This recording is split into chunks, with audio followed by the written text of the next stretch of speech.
Hey guys, welcome back to the channel. This is story about what if Kagebunshin wasn't the only jutsu Naruto learned from the Forbidden Scroll Part 1. Before I start, please do support for more amazing content and comments for Part 2.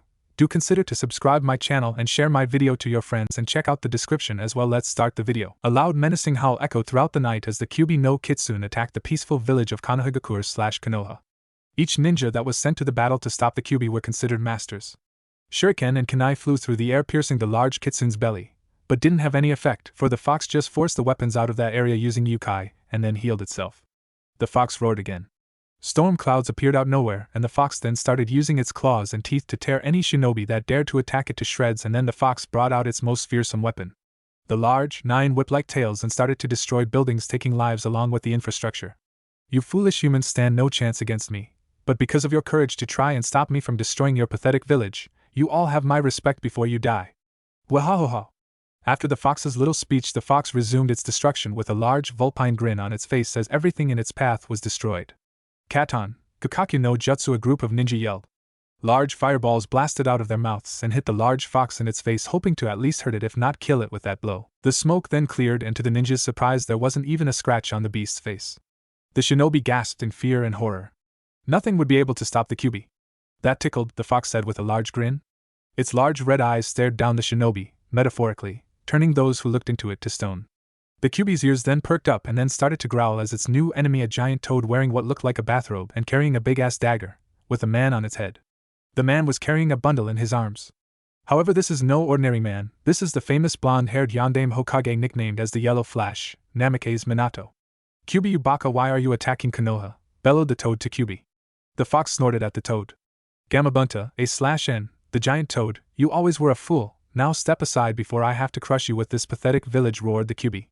Never, Bunta said with an icy tone and a huge amount of killing intent towards the fox. The toad and fox then began to battle, and while this was going on, Minato was doing some hand signs that would end being the last ones he would ever make. Bunta, I'm going to start the ceiling, yelled Minato his summon. Alright. Bunta then backed away as Minato did some hand signs. Snake, boar, ram, rabbit, dog, rat, bird, horse, snake, fuin, jutsu, shiki, fuin, the young blonde Hokage yelled. The Kyuubi then stared at the man, and then a ghostly image appeared behind Minato. The death god, it's not possible, how could a mere human summon such a thing? The death god's arm then reached through Minato's stomach and headed towards the Kyuubi. Kyuso, I don't want to die. Kyuso, move. But the Kyuubi legs refused to move as the death god's arm reached close and closer, and finally the arm reached into the Kyuubi's body and ripped out its soul and then sealed it into the bundle in Minato's arms in a really bright flash of light. The Kyuubi then screamed its last as the remainder of its soul was torn out and sealed, and then its body disappeared, never to be seen again. The ninja yelled out in victory. Their Hokage did what no one else could. But then the body of the Hokage started to fall off of Gamabunta's head. People ran to catch him as his body plummeted towards the ground, the small bundle still in his arms. But Bunta caught him and rested him gently on the ground. The shinobi started to cry as they saw the dead body of their once great leader. Then Sarutobi Hiruzen, the Sandaime Hokage, along with Jiraiya, Sarutobi's student and Minato's teacher, came to the scene and saw the man with a grim look on each of their faces. The bundle in his arms then began to cry, and Sarutobi immediately took the bundle from the Yondaime's cold, dead arms. He removed the cloth to show a young baby with blonde hair and 3 marks on his cheeks which looked like whiskers and blue eyes, with a large seal on its stomach which was glowing as it was being burned into the boy's skin. The glowing stopped, and the baby stopped crying. That's a seal designed to seal the Kyuubi's soul into the boy's body and also give the Kyuubi's chakra to the boy to add to his own growing chakra coils, said Jiraiya, as he was an expert on seals and even created some of his own. When the ninja present heard this, they thought the demon was the boy and immediately shouted to kill the demon and whatnot. Some even threw kunai to kill the baby, but Jiraiya blocked them all. What the hell is wrong with you all? Can't you see this boy here is a hero? Why can't you see that? Jiraiya yelled to them. Because Jiraiya-sama, that thing is not a boy, it's a duh. But the man never got to finish his statement as Jiraiya shoved a Rasengan into the man's chest and sent him flying. Anyone else want to say something about my godson? Such fools, they don't even know the difference between a demon and a young burdened with something no one should have to deal with, thought Sarutobi. No one answered, but some had shocked expressions on their faces at the news of Jiraiya being the boy's godfather. Some of the shinobi present then truthfully went over to Jiraiya's side as an act of believing that the boy was a hero, not a monster. After the little episode, all the people who sided with Jiraiya then Shunshin no gestured back to the village to present the news. Konoha the next day. The next day, Sarutobi called together the entire village for an announcement. The whole village appeared outside the Hokage tower. There on the balcony of the tower watching the crowd was the Sandaime. Everyone stopped talking and mumbling about why the Hokage called together the entire village for an announcement, but whatever it was, it must be important. My treasured villagers, Sarutobi started, Due to the death of our beloved Yondaime Hokage, I will be reinstated into the position of Hokage again. The people were sad for the death of their leader, but cheered at the news that someone they can trust will be their leader. Also, as you all know, the Kyuubi was defeated, but the Kyuubi was not completely destroyed. The villagers grew reckless when they heard this and began to murmur among themselves. Don't fret, my people, for the Yondaime has sealed the spirit of the Kyuubi into a young baby, Uzumaki Naruto, and Naruto is to seen as a hero, and any child his age is to not know of the Kyuubi being sealed in him, or try to kill Naruto, else you will face execution as punishment. Hokage-sama, why are you telling us to not to kill the demon brat? Said one of the villagers, and others also began to question their Hokage. Sigh, these people are such bakas just like those other ninja. They only see the demon, not a young boy, and obviously most of them are, well, that is all, said the Sandaime Hokage, and with that he left to do what most likely be tons of paperwork. This is the beginning of the tale of Uzumaki Naruto. The Elemental Fox. 12 years later. It was a beautiful day in the village of Konohagakure. The birds are singing, the sun is shining brightly in the sky, the villagers were walking the streets doing their daily routines. The Sandaime Hokage watched his beloved village from the Hokage Tower with a small smile on his face. It really was a peaceful, relaxing day Naruto. Okay, maybe not so peaceful and relaxing, and with that the Hokage looked at the Hokage faces to discover them covered with graffiti. The Hokage faces were stone monuments that were to show all the Hokage for the people of Konoha to remember there was someone looking out for them, and now said faces were all colored with red swirls and what looked like blood, obviously red paint, coming from their nostrils. The Hokage sighed and then went to combat the most hated enemy of every Kage, paperwork. I wish I knew how to get this stuff done quicker because this is bullshit. Down in the streets of Konoha, a young 12-year-old boy wearing an orange jumpsuit and blue ninja sandals was running through the streets of Konoha. He had spiky blonde hair, electric blue eyes, and on each side of his cheek, he had 3 whisker-like marks, and wearing a pair of goggles on his forehead, and even some of the Umbu Black Ops were following him. This is Uzumaki Naruto, Jinchuriki of the Kyuubi no Yoko. Ha ha ha, you'll never catch me, you dickless homos, yelled our blonde protagonist. Get back here, you little gaki, so you can face your punishment, yelled a few of the shinobi. Never, Naruto cried out in retaliation to their threat. You guys just don't have the balls to do what I just did, he added with a foxy grin on his face. It was true what he said, though everyone had too much respect towards the Hokage to do such an act. Jumping past the fence, Naruto sped away with the Chunin and Jounin still hot on his trail. The Umbu, the greatest ninja assassins in all of Konoha, could not put up with any more humiliation of not being able to catch a 12-year-old boy and left. A few seconds later the fence started to laugh. Naruto dropped his disguise, which was a sheet that was colored in the same shade and had the same characteristics as the fence. This was a very often used disguise by Naruto as a use of escape after his pranks. Hee. Those guys just can't catch me, Datebeo, he said with a large fox-like grin on his face. Naruto then turned to go when his face suddenly smacked into something. Itai. Naruto looked up with a pained expression on his face from coming in contact with a Chunin vest that belonged to his ninja academy teacher Yumino Irika. The scarred-faced ninja looked down on Naruto with a glare that could kill someone. Hee. Hiya, Irika-sensei, he said with a sheepish smile. How are you today? How does he always manage to find me? Naruto thought. Naruto, you're supposed to be in class, he yelled. Then his voice calmed as though nothing had happened. Now come with me, you little gaki. And Irika dragged the blonde, who had a scowl on his face, back to the academy. Naruto, what am I going to do with you? The young Chunin thought with a confused expression on his face. Back at the academy, Naruto was tied to a chair in front of the whole class, which was laughing at his predicament. Naruto looked down at the ground with a scowl on his face. I'll show them, Naruto thought to himself. I'll show them all. Once I become a genin, I'll remove this stupid mask of happiness and show my true self, then all of them will give me the respect I deserve, especially Sakura. Outside of Naruto's thoughts, the class had stopped laughing and looked at Naruto, who seemed to be in deep thought, which was a surprise to the whole class as the blonde was always chatting about becoming Hokage and ramen and acting like an idiot. Hey Dobe, are you alive? Uchiha Sasuke called to the blonde Enigma. Sasuke is the top rookie of the academy and a big emo freak whose hair looks like a chicken's ass painted black. The blonde still didn't respond, and Irika started to grow worried, for Naruto had never been so quiet for this long. After a few minutes, Naruto looked up and saw everyone staring at him. He blinked. What? Why is everybody looking at me like that? He questioned. Irika sighed in relief, glad to have the blonde loudmouth back in the real world. Now, seeing how that Naruto has returned to the land of the living, he started. Naruto scowled at that remark. You all shall now do the Henjin no Jutsu and Henjin to me because of Naruto's inability to come to class on time. The whole class groaned and shot a series of rude remarks and curses towards our blonde hero. The students lined up and each one performed a perfect henge of their teacher. Haruno Sakura called Irika. Sakura was one of the fangirls of Sasuke. She has long, pink hair and emerald green eyes and wears a red dress and blue ninja sandals. With a poof of smoke she performed her transformation. Irika nodded in approval and Sakura squealed with excitement. She turned around to face Sasuke, who had already had his turn. Sasuke-kun, did you see that? Were you impressed? She told shouted to her self-proclaimed love. Sasuke didn't respond. Uzumaki Naruto, time to prank that stupid teacher. He doesn't understand what I've been going through, and for that I'll make him suffer. Wahahaha. Perform your henge, Naruto, said Iruka. Sure, sensei. Poof. Out of the poof of smoke stood a totally nude blonde and attractive young woman who had pigtails and smoke that covered her private areas.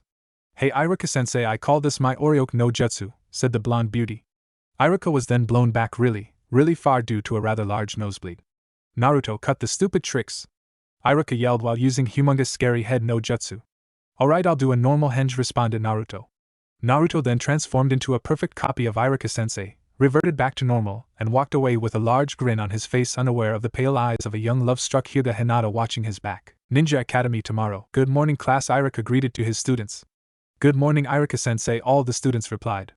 As you all know, today is the day you all are to have your genin exams, so please be prepared, advised Iruka. This exam comes in 3 parts. The first part is a written exam, then you have a weapons test, and then we test you on the Bunshin no Jutsu. Is everyone clear? Yes, sensei, replied the academy students.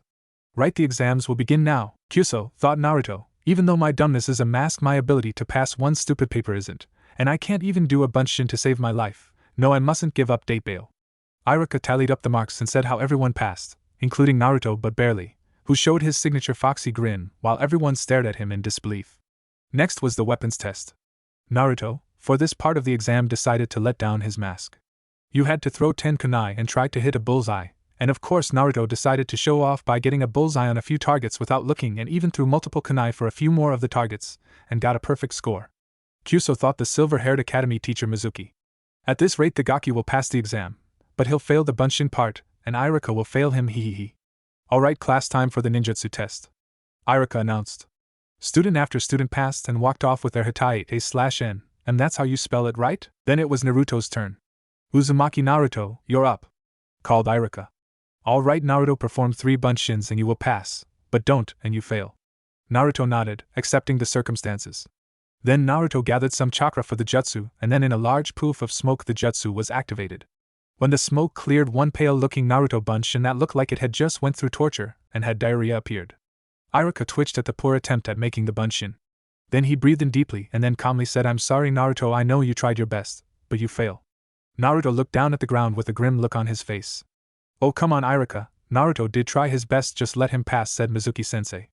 Naruto looked back up with hopeful eyes, but then drooped back into depression after being rejected the second chance, or rather 4th chance, since he failed the exam 3 times. Naruto then left the academy and sat on the swing where he had always sat since he was 5. He stared at all the students, each wearing a hitai on their foreheads, arms etc., and chatting with their parents, something he didn't have.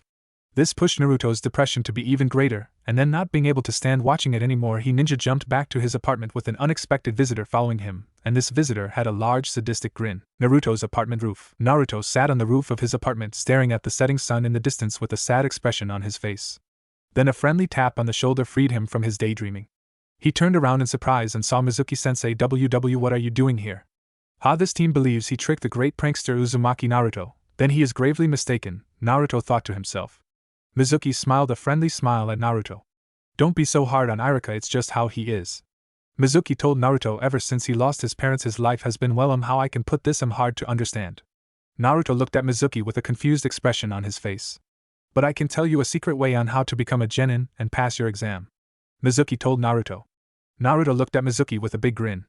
Mizuki smiled a big grin also, but for a different reason. I have his complete and undivided attention now, ha ha ha. Yumino Iruka was lying down on his bed thinking about what the Hokage told him about Naruto after the graduation exams. Flashback. Iruka entered the door to the Sandaime Hokage's office with a nervous attitude. The Hokage only called him in to see about the academy students, but the messenger that called him to the office said it was an emergency. Ah Iruka, good to see you, I trust you are well. Sarutobi greeted the young Chunin. Yes, I am Hokage-sama. So what was the emergency you wanted me to see you about? Asked the curious academy teacher.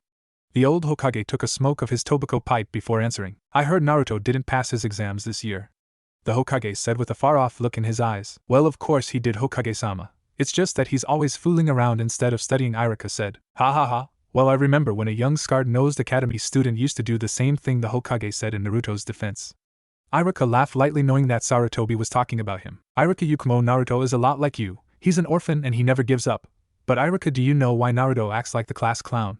Sarutobi asked, staring hard at Iruka. Iruka shook his head saying no. It's because he seeks attention and for the people to acknowledge his existence and see him for who he is instead of the burden he was given, the Hokage answered. Iruka dropped his head in shame at not being there for Naruto and not realizing his mistake sooner. You may leave now, Iruka. Oh, and Iruka please try to help Naruto. When he's struggling, all he needs is a loving hand to guide and he will become an excellent shinobi, Sarutobi said with a grandfatherly smile. Iruka nodded and smiled as well and left with a respectful bow. End flashback. Then Iruka heard a frantic knocking on his door after his little flashback. He got off his bed and walked to the door. He opened it to see a panicking Mizuki. Mizuki, what are you doing here? What's wrong? Iruka asked, getting a bit frantic himself. It's Naruto, Iruka. He's snapped and stolen the forbidden scroll. Hokage-sama wants us to meet him immediately. Mizuki yelled. What? Hold on, I'll go get dressed, Iruka said as he rushed to his room and put on his Chunin vest and sandals and hitite, and then rushed to the Hokage tower where other Chunin and some Jonin were waiting, talking about what would happen to the scroll in Naruto's hands. Settle down, people, called the Hokage to his trusted ninja. As you all know, Naruto has stolen the forbidden scroll and we need to find him and quickly, for the Kyuubi within Naruto could take over his body and use one of the jutsu in that scroll to break free, so I want you all to bring back the scroll and Naruto alive, the Sarutobi said with the last word dripping with killing intent towards those who were thinking of harming Naruto. Now Ike, the Hokage said in a commanding voice. Hi, the ninja said and then blurred away. Meanwhile, in a nearby forest, Naruto was sitting down in the forest looking over the scroll with a serious look on his face. Okay, so the first jutsu here is Kage Bunshin no Jutsu. This jutsu is very useful. The user creates perfect solid copies of him/herself, and when dispelled the user gains information or techniques the clone has learned, Naruto read to himself. Naruto then smiled his famous foxy grin. He could have endless sparring partners, pranking buddies, and he could jutsus in less time. Okay, I'll start learning this jutsu and then once I master it I'll learn the other jutsu I find useful to add to my jutsu repertoire, Naruto said and then began practicing his soon-to-be signature technique. Back with Iruka. Iruka was jumping on the roofs of Konoha as he looked for the blonde Jinchuriki, all the while a little somebody was following the Chunin in silence. Where are you, Naruto? Iruka asked/yelled to himself and then sped off and then headed towards the forest when he felt a large chakra signature coming from it. I'd better hurry, Iruka mentally told himself, and hurried towards the forest. Back with Naruto 2 hours later. Yes, even though it's been 2 hours I've done it. I've learned at least 6 jutsu from the scroll and they all seemed pretty cool and powerful. Naruto sighed and then took a break. Iruka then saw a little orange speck below when he was jumping through the branches of the forest. That must be Naruto. No one else in the Leaf Village wears orange besides Naruto, Iruka thought to himself, and dropped down below, and there sat Naruto with a smile on his face when he saw Iruka. Hey Iruka-sensei, there you are. I was gonna look for you after I rested up, but now that you're here you're gonna pass me for sure with these jutsus I learned for extras credit. Naruto said excitedly. Iruka looked at Naruto with a confused expression. What do you mean, Naruto? Iruka asked his student, not understanding. Mizuki-sensei told me if I learned some jutsu from this here scroll, Naruto said, patting the scroll as though it was a cute little puppy. I'd pass with flying colors, Naruto said. Ha, Naruto thought. I know Mizuki is just tricking me into giving him the scroll so he could get power. Then a whooshing sound was heard and then a multiple number of shuriken and kunai came out from the brush and headed towards Naruto. Naruto was ready to dodge but saw that he was too late to avoid them and shut his eyes tightly and prepared for the pain, but was then roughly shoved aside by Iruka, who was hit by the flying pointy things of death. Luckily the Chunin vest protected him as the weapons didn't pierce his skin, but some weapons caught the edge of his sleeves and pinned to a tree, and a stray kunai had stuck him in the leg, causing blood to flow profusely from the wound. Then on a branch stood Mizuki, but with the grin of a man on his face instead of his kind smile. Mizuki, how could you betray the Leaf Village and why? Iruka yelled his question at the now former academy teacher and now traitor. Very carefully, Iruka, as for the why, it was all for the quest of power. With that scroll, Mizuki yelled, pointing at the scroll which was now attached to Naruto's back. I will learn very powerful techniques and gain enough power to kill everyone in the Konoha. Mizuki said, followed by a maniacal laugh. Naruto stood there looking between his two senseis as they quarreled with each other. Mizuki's gaze then shifted towards Naruto. Give me the scroll, you little gaki, Mizuki demanded Naruto. No, Naruto, don't give him the scroll, Iruka yelled. He's going to use the scroll to learn techniques to destroy the village. Naruto, since you're about to die, I'll tell you a little secret kept by the Hokage, Mizuki said. No, Mizuki, stop, Iruka yelled. What secret? Naruto asked, curious as to what this secret was. Well, you see, Naruto, the Yondaime Hokage, didn't really kill the Kyuubi no Kitsune 13 years ago. He had to seal its soul into a little baby boy. And do you know who that boy is, Naruto? Mizuki asked in a voice so sweet it could make you sick. Naruto shook his head. Even though he knew about Kyuubi already, he just wanted to play along a little bit longer. Just so you know, I'm putting a flashback of how Naruto met Kyuubi, since he already knows of it, and stared at Mizuki wide-eyed, wanting to know who the boy was. Well, Naruto, that boy is Mizuki started with a sadistic grin. And oh, Mizuki, don't do this, yelled Iruka in a pleading voice. That boy is you, Naruto, yelled Mizuki. Naruto chuckled, and then his chuckling got louder and louder until it became full-blown out laughter. What's so funny, gaki? The traitor asked in an annoyed tone. Well, Mizuki-sensei, it's just that I already know I met the Kyuubi in my mindscape when I was 5 years old. He saved me from a mob by blowing them all away with chakra. Naruto answered. Mizuki gasped. His plan was in ruins now. Naruto then stopped laughing and then glared at Mizuki with all the killer intent he could muster, which is a lot by FYI. Mizuki froze on his tree branch as he couldn't move from the amount of killer intent being directed at him. Prepared to be put into a world of hurt, sensei. Since you hurt Iruka sensei, you will die here. And now, Naruto said angrily. Kage Bunshin no Jutsu, Naruto yelled. Then 9 clones appeared in a puff, and then 5 of them rushed Mizuki, knocking him off the tree branch and effectively pinning him to the ground. Mizuki tried to free himself but couldn't budge. The other 4 clones and the original Naruto then began to perform hand signs, and judging by the amount of chakra being molded, you could tell it was going to be a big finish. One clone then ended its hand signs on tiger seal, another on bird, one on snake, one on dragon, and the original on rat. Then clones yelled out the names of their jutsus: Karawenden no Jutsu, Suryuden no Jutsu, Doryuenden no Jutsu, Raryuden no Jutsu, Furyuenden no Jutsu. The clones and the original Naruto then took a deep breath, and the dragons of the element they called upon. Dragons of fire, water, earth, lightning, and wind then flew out of each clone's mouth respectively and flew towards Mizuki with great speed and power in their glowing yellow eyes. The dragons roared before consuming the traitorous Chunin in a mixture of the elements, and the clones pinning down Mizuki vanished in a poof of smoke when the attacks hit. A huge smoke cloud was formed, and when it cleared, Mizuki was a pile of ash formed by the Karawenden. Iruka smiled at Naruto as he began pulling out the kunai and shuriken lodged in his clothing and the one in his leg. Naruto was panting from using so much chakra. Naruto, come here and close your eyes, I have something to give you, Iruka called to Naruto. Naruto ran over to his teacher and closed his eyes. He felt his goggles being pulled off, and then something cottony/silky was placed where his goggles were. Naruto smiled, knowing what it was that was placed on his forehead. Okay, open your eyes now, Iruka said excitedly. Naruto opened his eyes and blinked a few times to get used to the sunlight. He looked at a smiling Iruka who had no hitate on his forehead. Naruto grinned his famous foxy grin and then jumped at Iruka. Congrats Naruto, you graduate, and tonight we'll celebrate with some ramen, Iruka said smiling. Domo arigato Iruka-sensei, Naruto said happily. Then he and Iruka walked off to go home. Meanwhile, in the Hokage Tower, Sarutobi was watching the whole thing and was very surprised when he heard Naruto had made contact with the fox and knew he had to talk to Naruto about it later. But for now, he was going to smoke his pipe and try to at least finish the paperwork. Uzumaki Naruto was walking into his classroom with a large smile on his face because due to the events yesterday, Naruto had passed and graduated and became a genin, or so he thought. Naruto entered the classroom and saw everyone staring at him with confused looks on their faces. Hey dope, only students who graduated are supposed to come today, said one random student. Hey you, Baka, look at this, Naruto said, pointing at the hitate on his forehead. This is proof of my graduating, so shut your damn mouth. The student then began to silently fume and began mumbling at being humiliated like that by the class dobe. Meanwhile, everyone was wondering what the dobe did to graduate. Then Sasuke spoke up. So how did you graduate? He asked. All the fangirls started saying the same thing, not wanting to do anything without their precious Sasuke-kun. Naruto looked at Sasuke and took a deep breath for dramatic effect. Everyone in the class listened intently on what Naruto had to say, for they too were curious as to how Naruto graduated. It's a secret, Naruto said in a calm tone with a huge grin on his face as he saw the class reaction to his statement. Everyone's faces faltered while some sweat dropped. Come on Naruto, please tell us. The pink-haired one known as Sakura asked in a tone as sweet as sugar. Naruto turned at her and glared. No, Haruno. So do me a favor and shut the hell up. You're giving me a headache, Naruto told her. Everyone in the class, except Sasuke, who raised his eyebrow in a curious fashion, gasped at what Naruto had just told Sakura. They all knew that Naruto had never called Sakura anything but Sakura-chan because he had a crush on her. But based on what he just said, one thing came to the other students' minds. He doesn't like Sakura anymore, they all thought. Naruto then walked up to take a seat and saw there was one empty seat next to the Hyuga heiress, Hinata.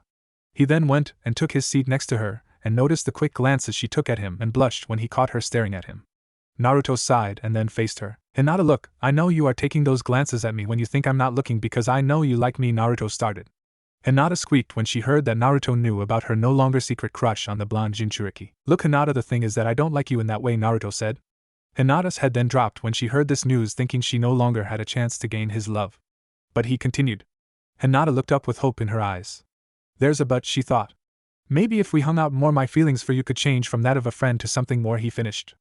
Hinata then looked at Naruto and her face then became like that of a tomato, and then fainted from the blood rush.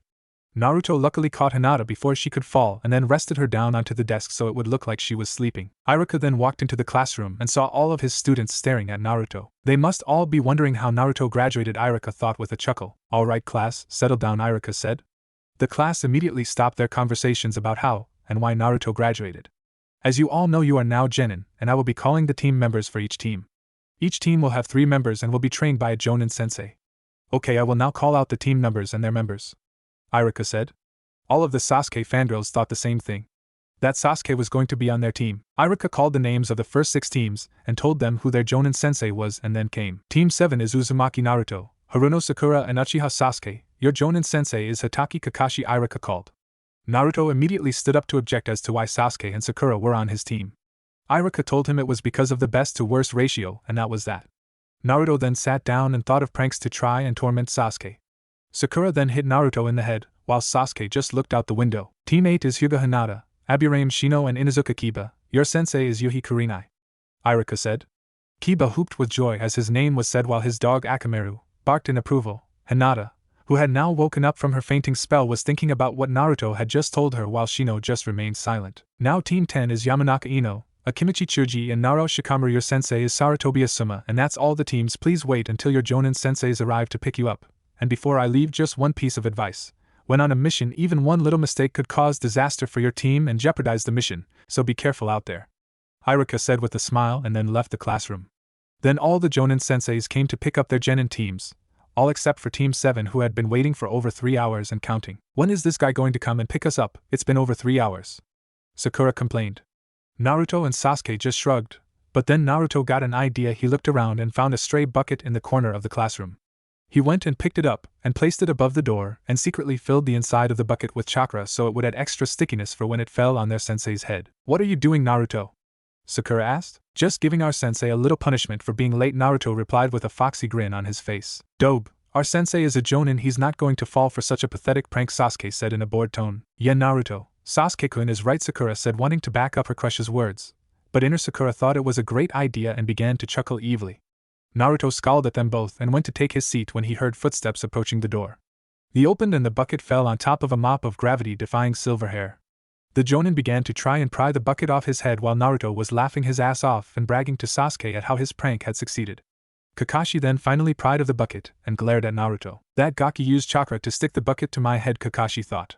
Kakashi glare then changed to smile as his visible eye changed into an upside-down U. My first impression of you all is that I hate you 3. Kakashi said. The 3 Genin glared at him for disrespecting them. Well then, meet me on the academy roof. So see ya, and he disappeared in a poof of smoke. The Genin looked at each other and shrugged and left for the roof. When they reached the roof, they found their Jonin sensei waiting for them. Hey guys, about time you reached here, Kakashi said. The Genin didn't answer and just sat down on the little bench that just happened to be there. Kakashi then cleared his throat and took out a little book called Ika Ika Paradise. So why don't you all tell me about yourselves, name, likes, dislikes, hobbies, favorite animal and dreams for the future? Kakashi asked his 3 new disciples. Sakura spoke up. Sensei, why don't you go first? Sakura asked with a grin as she wanted to know about her mysterious one-eyed sensei. Kakashi sighed and put away his book. Okay, my name is Hatake Kakashi. My likes and dislikes are none of your business. My hobbies are a secret that no one should know about. My favorite animal is the dog and my dreams are none of your business. Okay, your turn, Pinky, Kakashi finished with a smile.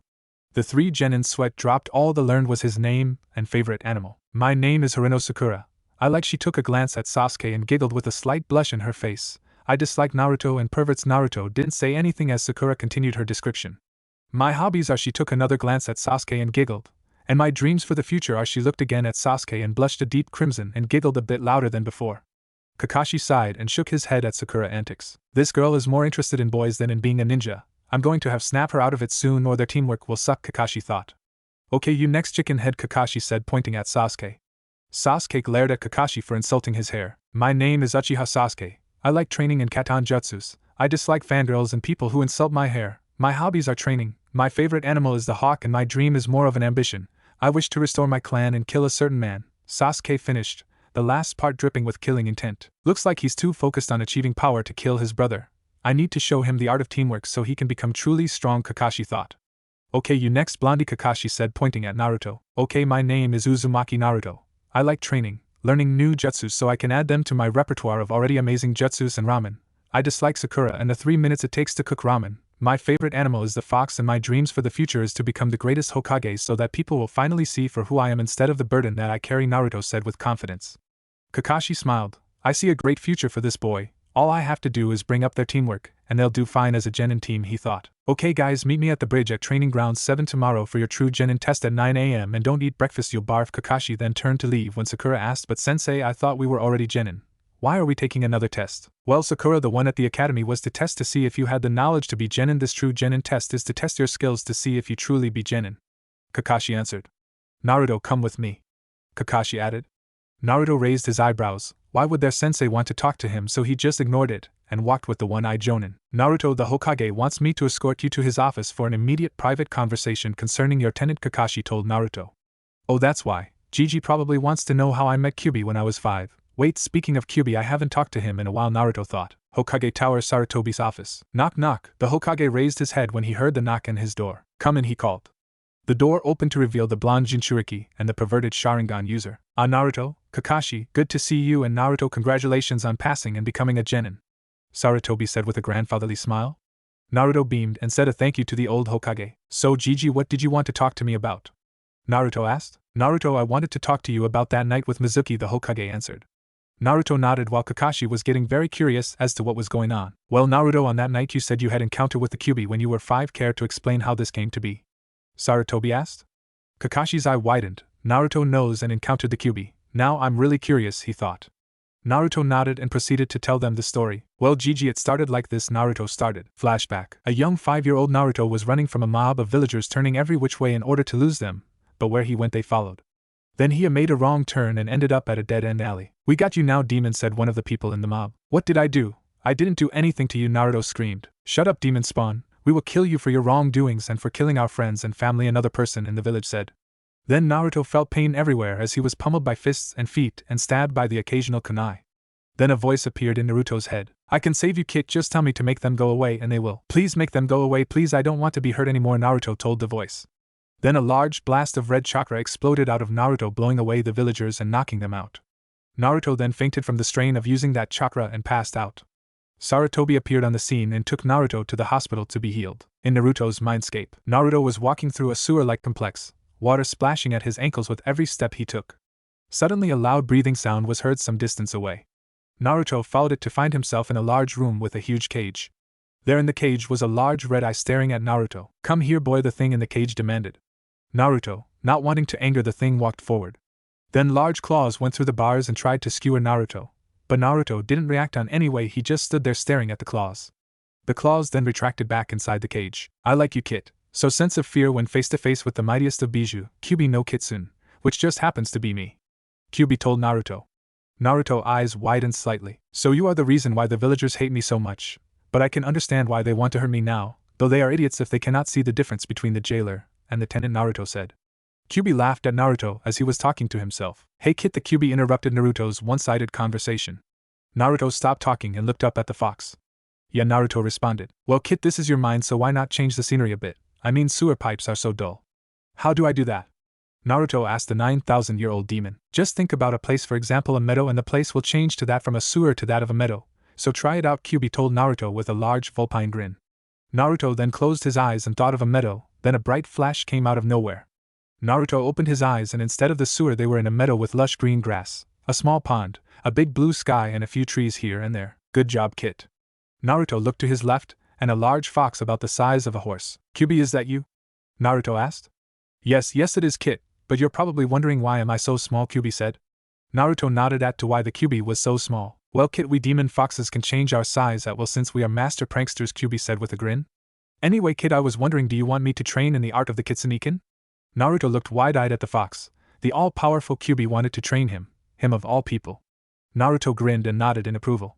The fox smiled and then a whirlwind of chakra formed around the fox, and then when the wind died down there stood a man in about mid-30s with red hair, red eyes with black slits, wearing a white and gold kimono, for males, with silver flames on the bottom, and had 2 red furry fox ears peeking out of his red hair and 9 fox tails swishing behind him. Kyuubi, is that your human form?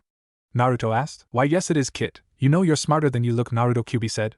Naruto smiled his foxy grin at the compliment Kyuubi gave him. Now kid, prepare to feel like shit because we will start your training tomorrow. You will only stop to eat or if you have to use the bathroom, understood, Kyuubi asked/said. Naruto nodded, agreeing to the terms Kyuubi set for his training, not realizing his mistake. But it's too late now. End flashback. And that was how I met Kyuubi, and how I am now a master of the Kitsune-ken, Naruto finished as his flashback story ended. The Hokage and Kakashi stared wide-eyed at Naruto, This boy was training with the fox and could communicate with it. The Hokage smiled, for Naruto now had someone to talk to if he was lonely. Well, good for you, Naruto. You've made a new friend and now have a second sensei to train you, said the Hokage. Kakashi, on the other hand, thought otherwise. Naruto, how could you agree to train with the monster that nearly destroyed our village and cost the Yondaime his life? Kakashi practically screamed. Naruto turned to Kakashi and glared hard at him. 3 things, Kakashi. 1. Kyuubi didn't attack Konoha intentionally. He told the man with eyes like a snake used a brain-controlling jutsu on him and forced him to go and destroy Konoha. 2. The Kyuubi was the only one who took care of me in my times of need and trained me to defend myself, while you, Kakashi, would not even give a second thought to train me. And 3. Kyuubi acts like a father to me than any other person in the world besides my real father, Naruto said, his voice dripping with killer intent. Towards Kakashi. Kakashi looked down in shame. It was true, he would have never agreed to train Naruto until now and the Kyuubi, and he failed to protect Naruto when he was his Umbu guardian. But then realized who the snake-eyed man was, and so did Sarutobi. It was Orochimaru, no doubt about. I'm sorry, Naruto. I didn't know, and also the man who probably took control of Kyuubi was an S-class Konoha missing nin known as Orochimaru. Kakashi said, hoping the last part will back up his apology, and it succeeded. Apology accepted, senseis. Now then, can you tell me about what we are gonna do for the test? Naruto asked excitedly.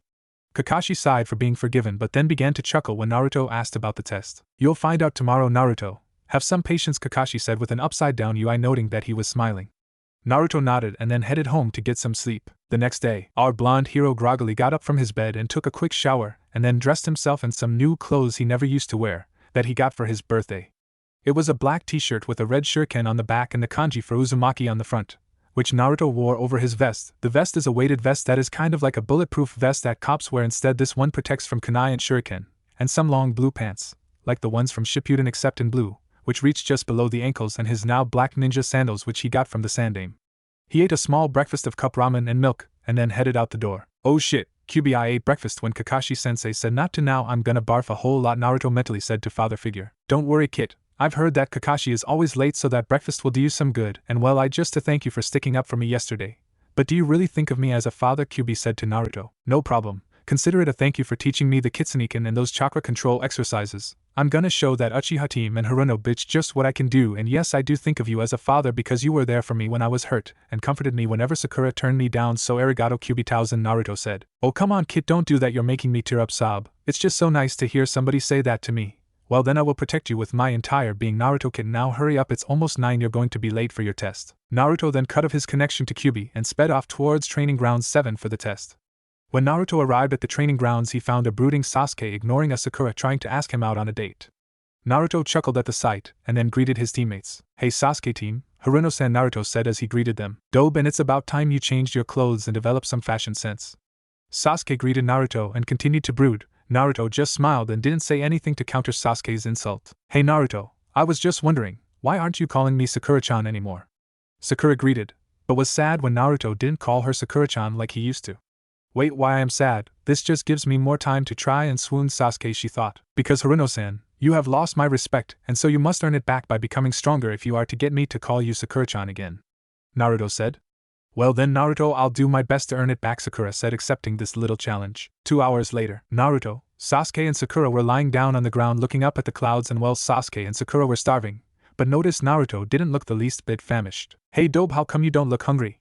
Sasuke asked. Well team, it's because I ate breakfast. I heard how that Kakashi-sensei is known to be late all the time, so I ate breakfast, Naruto said with a tone of confidence. Sasuke and Sakura scowled when they heard this and continued to stare at the clouds. Poof! Then a puff of smoke appeared out of nowhere, and there stood Kakashi. You're late! Sakura screamed. Well, I got lost on the road of life. Kakashi explained. Liar, Naruto screamed. Kakashi ignored them and then took out 2 bells from his weapons pouch. Your test is to try and steal these bells from me by noon, or else you guys will get to watch me eat the lunches I brought for you guys if you succeed. The genin now realized why he told them not to eat breakfast. It was for torturous purposes. So if you want to succeed, come at me with the intent to kill. Your tests starts now. Kakashi yelled. Naruto, Sasuke and Sakura then jumped into the brush to hide from their sensei. Kakashi, although he could easily sense them, knew they were taught well by Iruka, especially Naruto, because since he got practice from his pranks, his stealth skills were by far the most impressive, for Kakashi would never have been able to sense him if he hadn't learned about chakra detection. With Naruto was moving silently through the bushes to Sakura's location because he knew the true purpose of this test was to build teamwork, and Sakura was the closest one to him. He then reached Sakura and gently touched her shoulder. Sakura whipped around to scream, but Naruto, expecting Nat put his hand over her mouth to stop her from screaming. Listen, Haruno, the true purpose of this test is to use teamwork to get those bells, Naruto whispered to her, as he released his hand from her mouth. How do you know this? She asked. Naruto sighed. Use your common sense, Haruno. How else could we need a Jonin, because individually we are weak against him, but if together we could be a match for him and might get the bells, and if we succeed I'll call you Sakura-san from now on, Naruto said as though it were the most obvious thing in the entire universe. Sakura blushed in embarrassment because she never had thought of that, and she would feel better if Naruto would start addressing her by her first name. She nodded, but realized a flaw in this. How are going to get Sasuke-kun to join us in this though? Sakura asked. Naruto grinned. Leave that to me, he said in a confident tone, and the both of them then headed off to find Sasuke. Meanwhile, Sasuke was stuck up to his neck in dirt with an angry expression on his face at being humiliatingly defeated by Kakashi-sensei. Then he saw Naruto and Sakura walking towards him, laughing at his predicament. The great and mighty Uchiha Sasuke has been defeated, Naruto said while laughing. Sasuke just glared, focusing his killer intent on Naruto. Come on Sasuke, I'll get you out, but only if you agree to work with me and Sakura as a team to beat Kakashi-sensei and get those bells, Naruto said. Sasuke declined, not wanting to give up on his Uchiha pride. Naruto groaned in annoyance, and then slammed his hand down on the ground. He then pumped chakra into the ground, breaking down the ground's hold on Sasuke. Naruto then grabbed Sasuke by the collar and hoisted him up. Listen here team, the only way we could beat Kakashi-sensei is if we work as a team. You know what happens if you do it alone? You end up stuck in the ground like a loser and feel like a baka. So swallow your damn pride and help us, Naruto yelled at Sasuke. Sasuke remained silent. Naruto sighed and let go of Sasuke's collar, reuniting him with the ground. Come on Sakura, obviously Sasuke doesn't want to become a true genin, Naruto said and began to leave. Sakura didn't want to leave Sasuke-kun, but she knew Naruto was right, so left with Naruto. Wait, Sasuke called to them. Naruto and Sakura smiled at each other, all according to plan. I'll work with you guys, so what's the plan though? Sasuke asked Naruto. Naruto grinned. Oh, he had a plan alright. Back with Kakashi. Looks like they realized the true purpose of this exam, Kakashi thought with a smile. Then a flurry of kunai and shuriken flew towards him. Kakashi jumped up and avoided them, but then saw Naruto fly towards him and blocked a kick from him.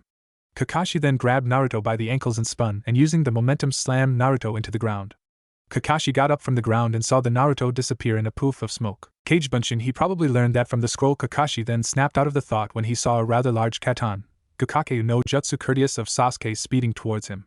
Kakashi jumped to the side to avoid being burnt, but then he barely managed to avoid Sakura, who had made a grab for the bells. Phew, that was close, Kakashi thought, but then he saw he was surrounded by 5 Naruto clones, each one doing a long set of hand seals.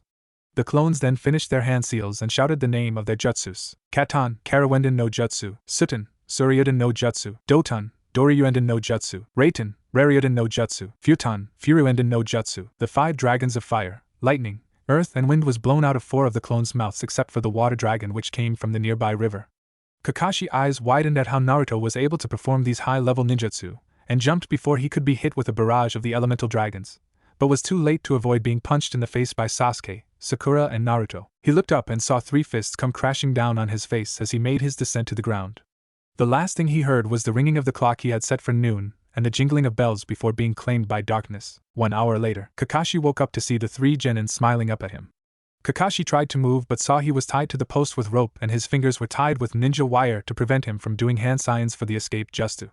Kakashi smiled. Oh yeah, this was going to be a team for the books. Okay guys, can you untie because you pass, not only because you got the bells, but because you showed high levels of skill and teamwork. In Naruto, I was wondering, where did you learn those jutsus? Kakashi asked. Sasuke and Sakura were wondering the same thing because those jutsu Naruto used were obviously very high level, probably Jonin level. Naruto sighed. Not wanting to keep secrets from his team, he told them the story about how Mizuki had betrayed the village by stealing the forbidden scroll which Naruto had originally stole because he was tricked by Mizuki. But before Mizuki arrived, Naruto had learned the 5 elemental dragon jutsus and Kage Bunshin, and how Mizuki told he and Iruka his plot, not mentioning the part about Kyuubi though, and how he, Naruto, got really mad and used the jutsus to kill Mizuki, and how he was traumatized by the incident for a few days because he had made his first kill. The 3 of them were in shock at Naruto's story and knew by the tone that he wasn't lying. Hey Naruto, could you, Sasuke said, maybe teach me the Karawenden and Kage Bunshin? Yeah Naruto, I want to learn the Kage Bunshin too, Sakura chimed in.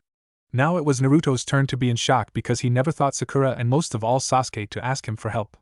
Kakashi smiled. Just so you know, they untied Kakashi during Naruto's little story, knowing they would get along fine. Sure guys, I would be glad to, but you're going to need to build up your chakra reserves to use them. The reason I can do these jutsu is because I have a bloodline on my mother's side that gives me a larger chakra reserve than normal ninja at birth, Naruto told them.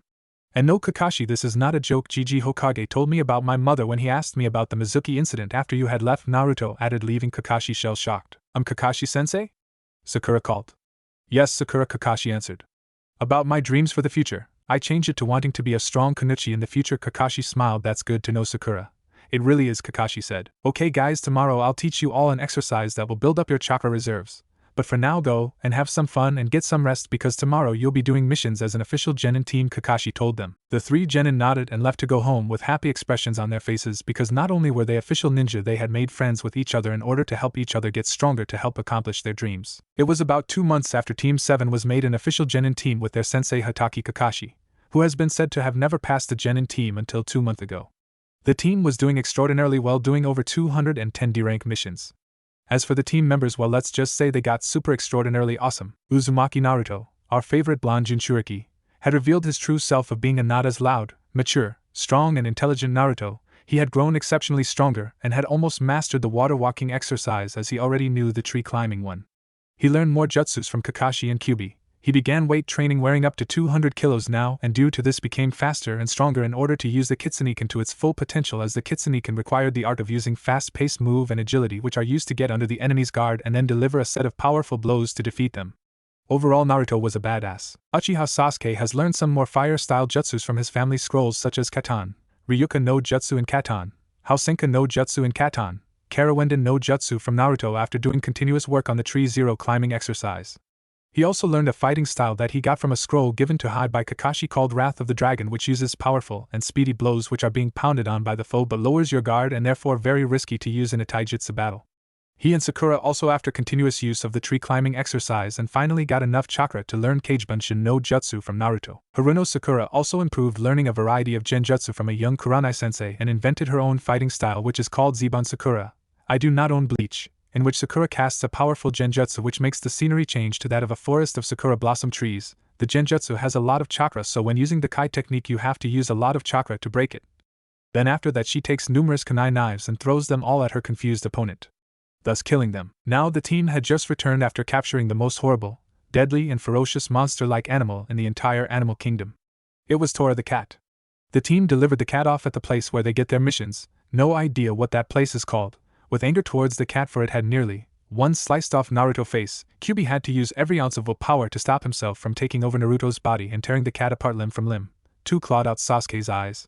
3 ripped Kakashi's little orange book to shreds and ruined Sakura's hairdo and grinned evilly at the cat, not showing any sign of pity when it was nearly squashed to death by its owner, the daimyo's wife. Good job Team 7, that was your 211th mission completion for the year. Now then, your next mission is to cut the lawn of No. All eyes turned towards the blonde Jinchuriki, who looked at the Hokage, directing all his killing intent towards the Sandaime, who if not trained in the art of repelling killer intent would have shit himself. With all due respect, Gigi, we should be doing missions that would be able to help with our skills as a ninja, not ones that are chores that a civilian could for him/herself, Naruto said with an intelligent tone. Iruka stared at Naruto, wide-eyed at Naruto, as he had never heard or seen Naruto act mature in his life, while the Sandaime chuckled. Alright Naruto, you've made your point, here's a C rank. It an escort mission, he said, tossing a scroll at Naruto, who caught it with a happy expression. Your client is outside, you can come in now, the Sandaime said to the door. The door slid open and there stood a rather fat man wearing regular civilian garb. He was holding a sake bottle, and due to Naruto's enhanced senses, due to the Kyuubi, smelt that horrid stench that was the breath of a drunken man. Naruto waved his hand in front of his nose.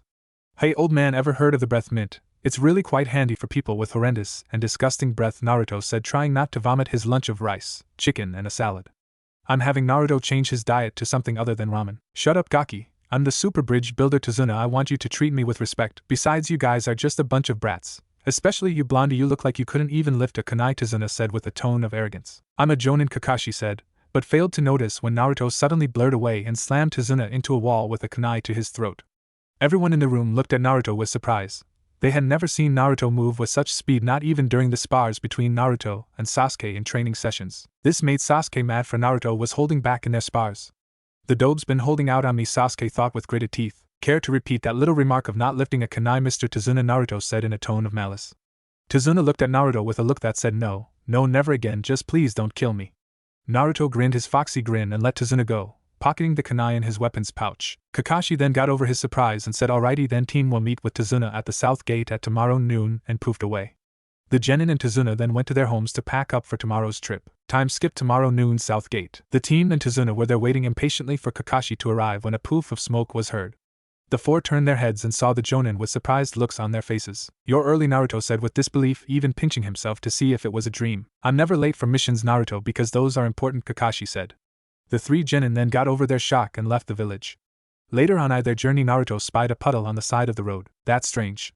Kyubi-thousand, did it rain yesterday?" Naruto thought to Kyubi. "Not that I know of, Kit, then it must be a trap. The boy and fox thought. "Sensei," Naruto called to the silver-haired man. "I know, Naruto," Kakashi replied instantly. Naruto nodded and silently prepared himself for battle while Sakura asked about the community of Wave Country, and why they don't have ninja. Then two men in shinobi garb with huge clawed gauntlets on their arms and a Hittite with the symbol of Kirigakure with a slash through the symbol. The chains which suddenly sprang from the gauntlets wrapped around Kakashi and then ripped him to shreds. "One down, 4 to go," when the former mist ninja said, and then went for Tazuna. Naruto then rushed at them, and then using his speed jumped and did a spin kick at the man's face, making him groan in pain.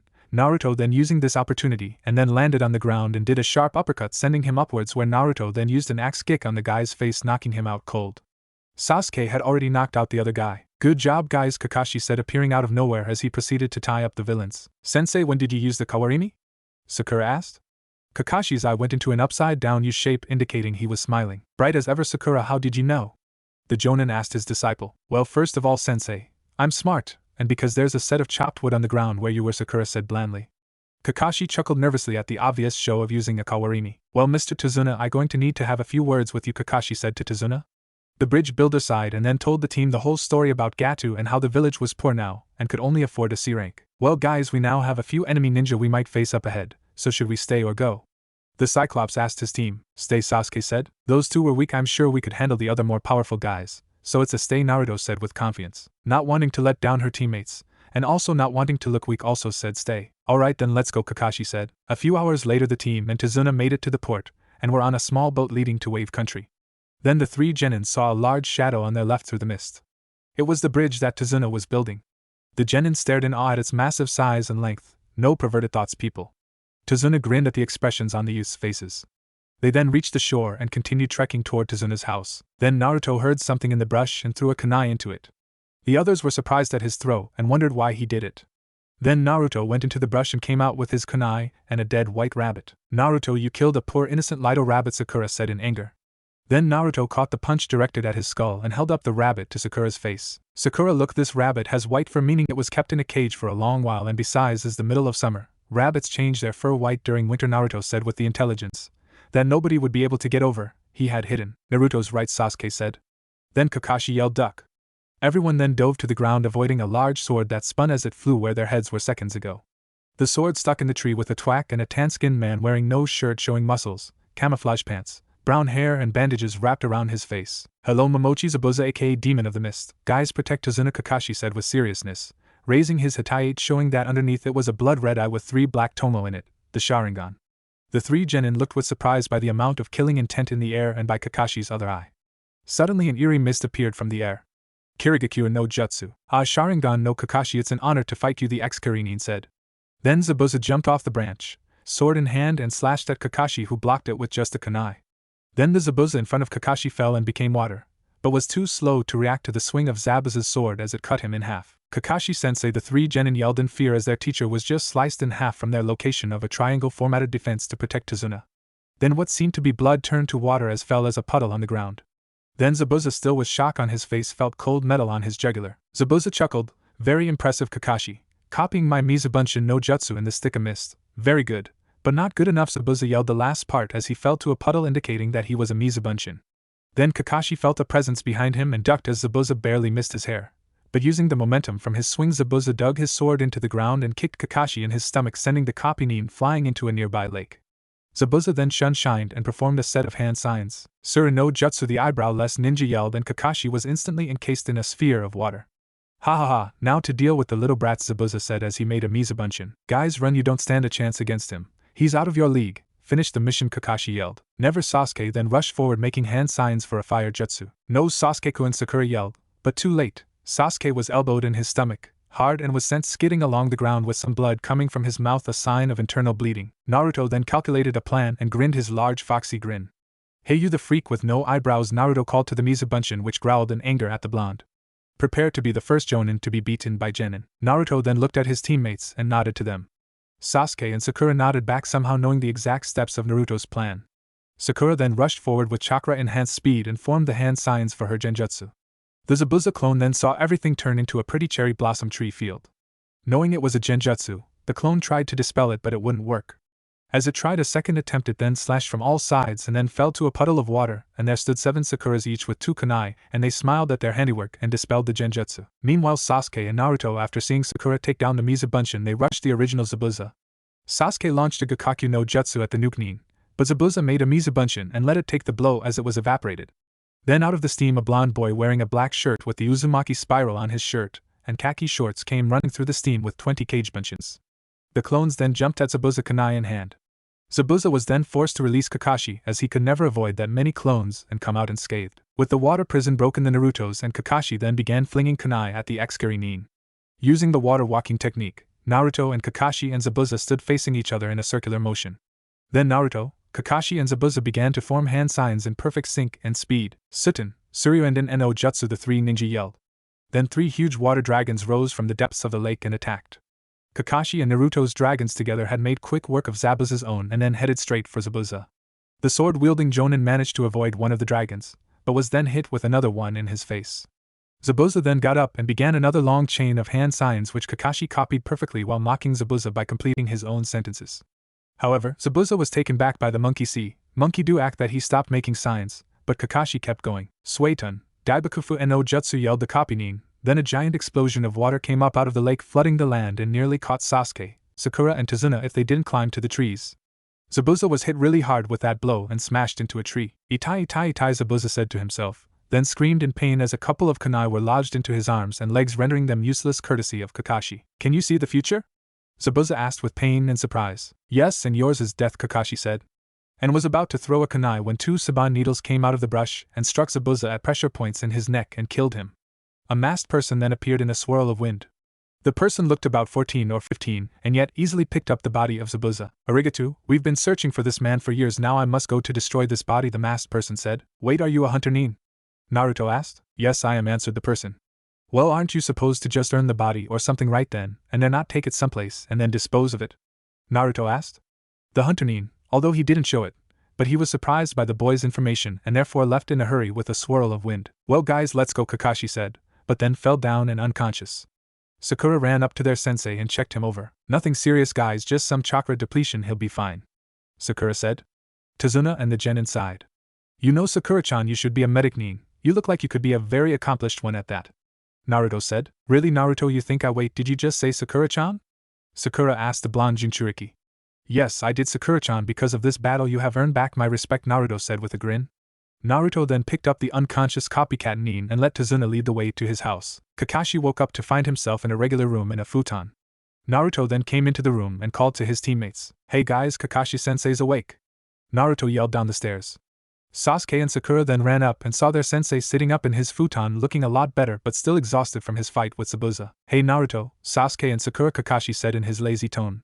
Sensei, glad to see you're alright. Right after you fainted, we Naruto and Sasuke carried all the way to Mr. Tazuna's house, Sakura said. Hey guys, I don't want to be the bringer of bad news, but Kakashi started. Zabuza's still alive, Naruto finished. Yeah, what he said, Kakashi said. Sakura and Sasuke looked at him like he had just grown a second head. What do you mean he's still alive? Sakura yelled, making all the guys cover their ears to prevent deafness. I mean, we all saw him get killed by that hunter Nin, right? Unfortunately, that was a fake one, Kakashi told her. However, the damage Naruto and I did to him should take him out of commission for at least a week. Good work protecting Tazuna, guys, especially you Naruto, you've improved a lot, Kakashi said with a mask-covered grin. Sasuke scowled because he barely got any praise and began envying Naruto. Arigato, Kakashi-sensei, Naruto said with his foxy grin. So now then, during this week we'll be doing some training in order to get ready for our rematch with Zabuza, Kakashi said, his tone full of seriousness. The 3 Genin nodded in agreement. But first, I'm hungry, where's the food? Can't teach on an empty stomach, you know. The Genin then sweat dropped at their sensei's antics, but realized he did have a point. Sasuke and Naruto then helped Kakashi up and carried him downstairs to meet Tazuna's daughter, Tsunami, and her son, Inari.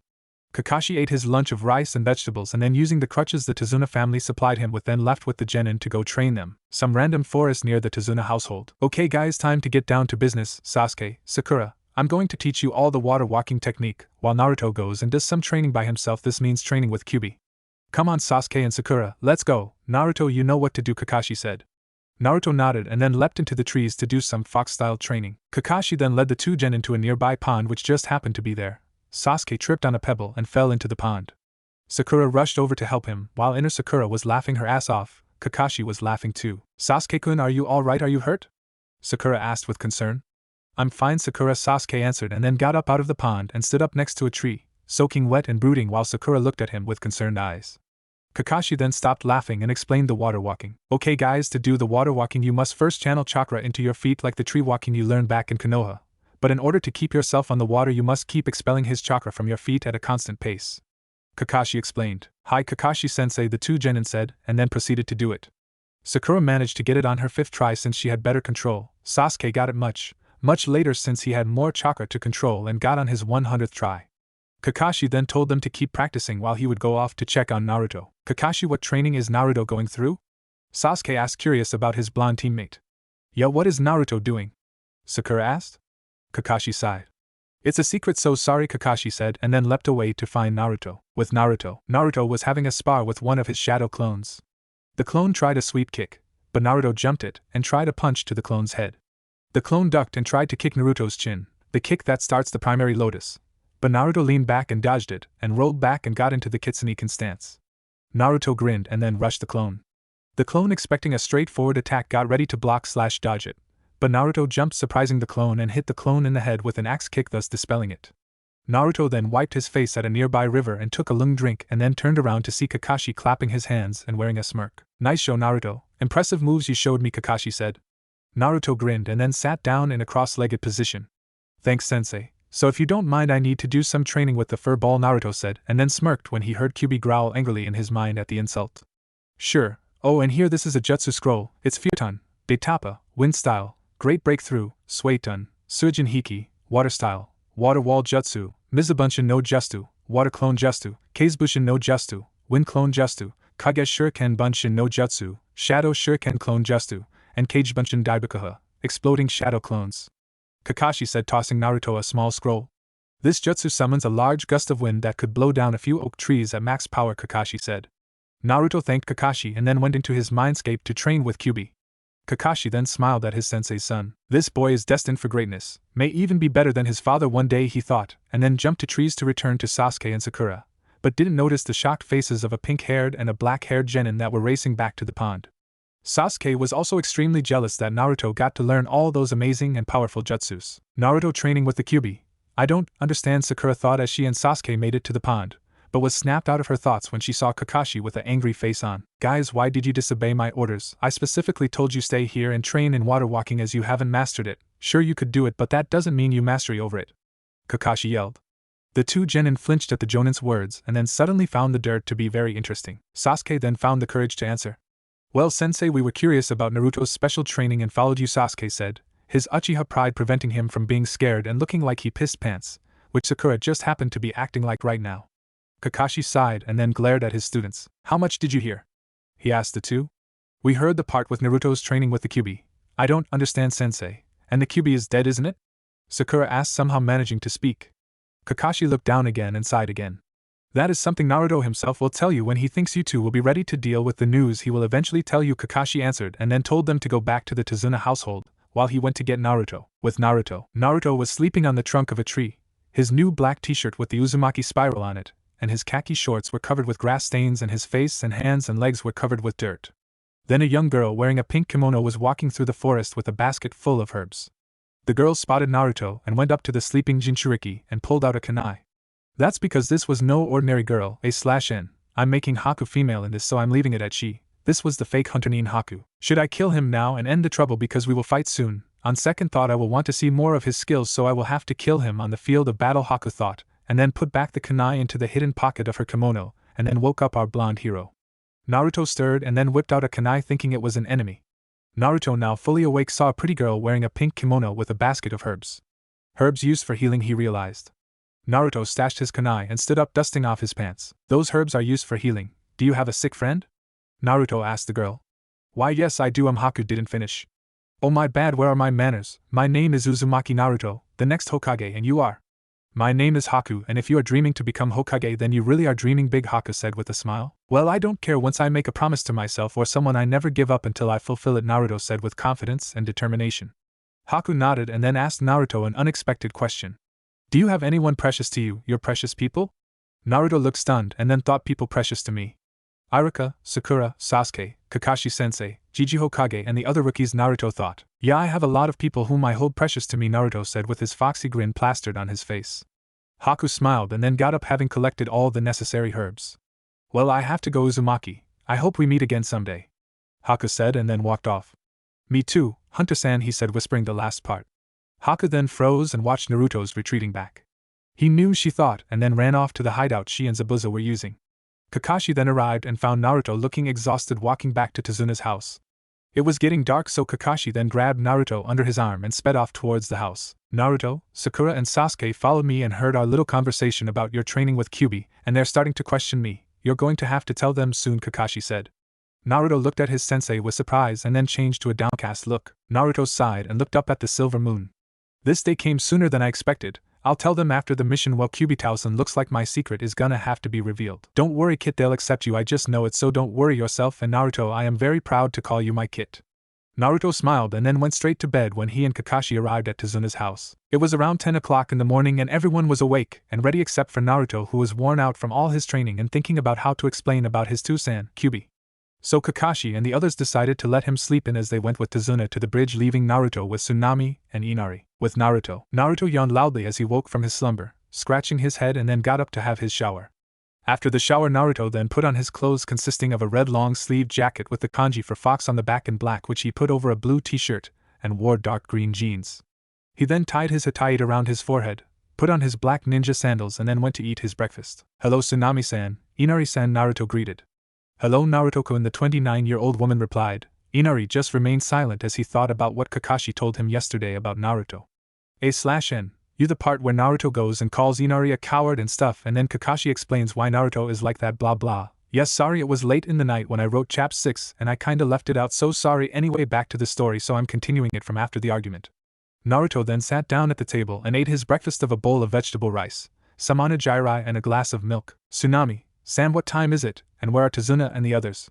Naruto asked. It's around 11 o'clock. Your sensei thought you were very exhausted and let you sleep in as he, my father, and your teammates went to the bridge, Tsunami answered, and then went back to washing some dishes.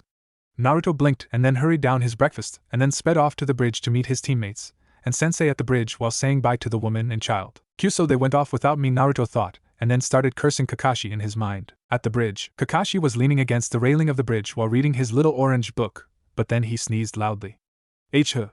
Kakashi then grimaced. Great, just great. I have snot and mucus stuck in my mask. The stains will take forever to remove. I wonder who was talking / thinking about me, he thought, and then went back to his book while trying to sniff back the mucus into his nostrils. Gross, I know. Back with Naruto. Naruto was leaping through the trees when he noticed a dead boar that was covered with slash marks. Thinking it was a bear, Naruto was about to leave when he noticed that the trees and branches and shrubs were all sliced and that the slashes on the boar were too thin to be a bear's. Sword marks, Naruto said to himself. He looked at the path of destruction that the slash made and noticed that they were going towards Tazuna's house, Naruto said, and then sped back towards the house. Tazuna's house. Run away, Inari! Tsunami shouted to her son as the two swordsmen held her. One was very muscular, and had scars all over him, a tattoo on his arm, and wore an eye patch and only wore sandals and long black pants. The other one was short, wore a gray sweater and green shorts and a ski cap. Inari shivered as he watched his mother get knocked out by the short swordsman. The two men grinned at Inari's expression. Haha, look at him, just a little coward, the tall muscular one said. Inari then swallowed his fear, picked up a nearby frying pan, and then ran towards them with a battle cry. Look at him playing a hero, the short one said, and then when Inari got close enough he drew his sword and slashed Inari. The two of them laughed, but then stopped as Inari knifed to poofed into a log.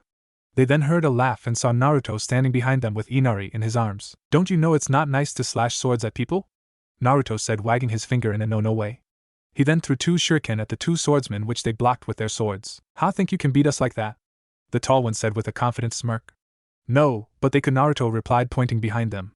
The two shuriken Naruto threw then poofed, revealing them to be Kagebunshin that had used the Henj no Jutsu / transformation jutsu. The clones then punched them both out and tied the two men up. Arigato / thank you, Naruto Nizan, and Isen means older brother. Hey, remember the hero always shows up at the last minute, and good job trying to protect your mom, Naruto said with a foxy grin. Inari grinned and watched as Naruto leapt away to the bridge. At the bridge, Sasuke wasn't doing well. Well, he was at first. He had fought the fake Hunter Nin and managed to get on a punch, but then the Nin who he thought was a girl due to the Hunter Nin's voice whose name he learned was Haku. Oh, how right he is! Give a round of applause. PPL, then pulled out her Haijutsu, Makyu Haisho / Secret Jutsu, demonic crystal ice mirrors. He was now trapped in them, and now had no way of getting out as the Hunter Nin could move faster than he could as he was being struck by Saban from all sides. Sakura was too busy protecting Tazuna to help him, and Kakashi-sensei was fighting Zabuza in the mist. Then when he thought all hope was lost, he heard a familiar voice outside the ice prison. "Hello people, Uzumaki Naruto at your service," Naruto shouted, announcing his presence. Zabuza and Kakashi paused their battle to see the blonde Jinchuriki arrive. Kakashi and Sakura, and Sasuke, sighed in relief as they heard Naruto. Zabuza on the other hand growled in anger. You little gaki / brat, this is for hitting me with your water dragon," Zabuza said, and threw a flurry of kunai at the blonde. Naruto was about to deflect them with his own kunai when some Saban needles came out of nowhere and clashed with the kunai. "I am sorry, Zabuza-sama," Haku said, "but I want to be the one to defeat this boy." Haku finished.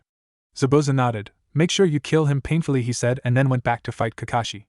Naruto then ran up to Sakura and Tazuna. "Hey guys, are you alright?" Naruto asked with concern in his voice.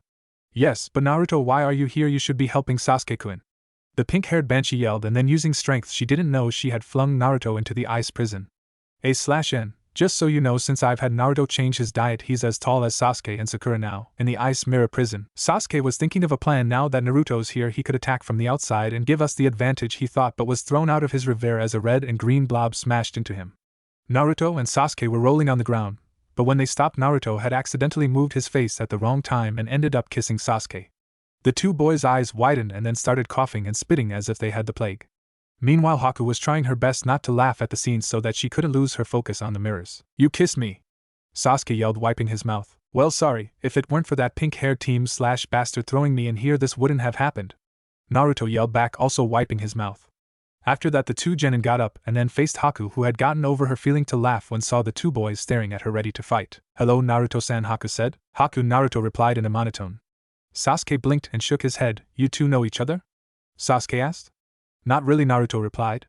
Naruto then some hand signs katan, Gakaku no Jutsu / fire style, Grand Fireball Jutsu, he yelled.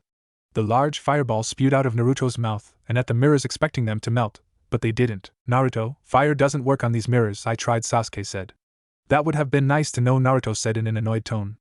Haku, tired of the boys' bickering, began moving at her high speeds, throwing her saban at the two.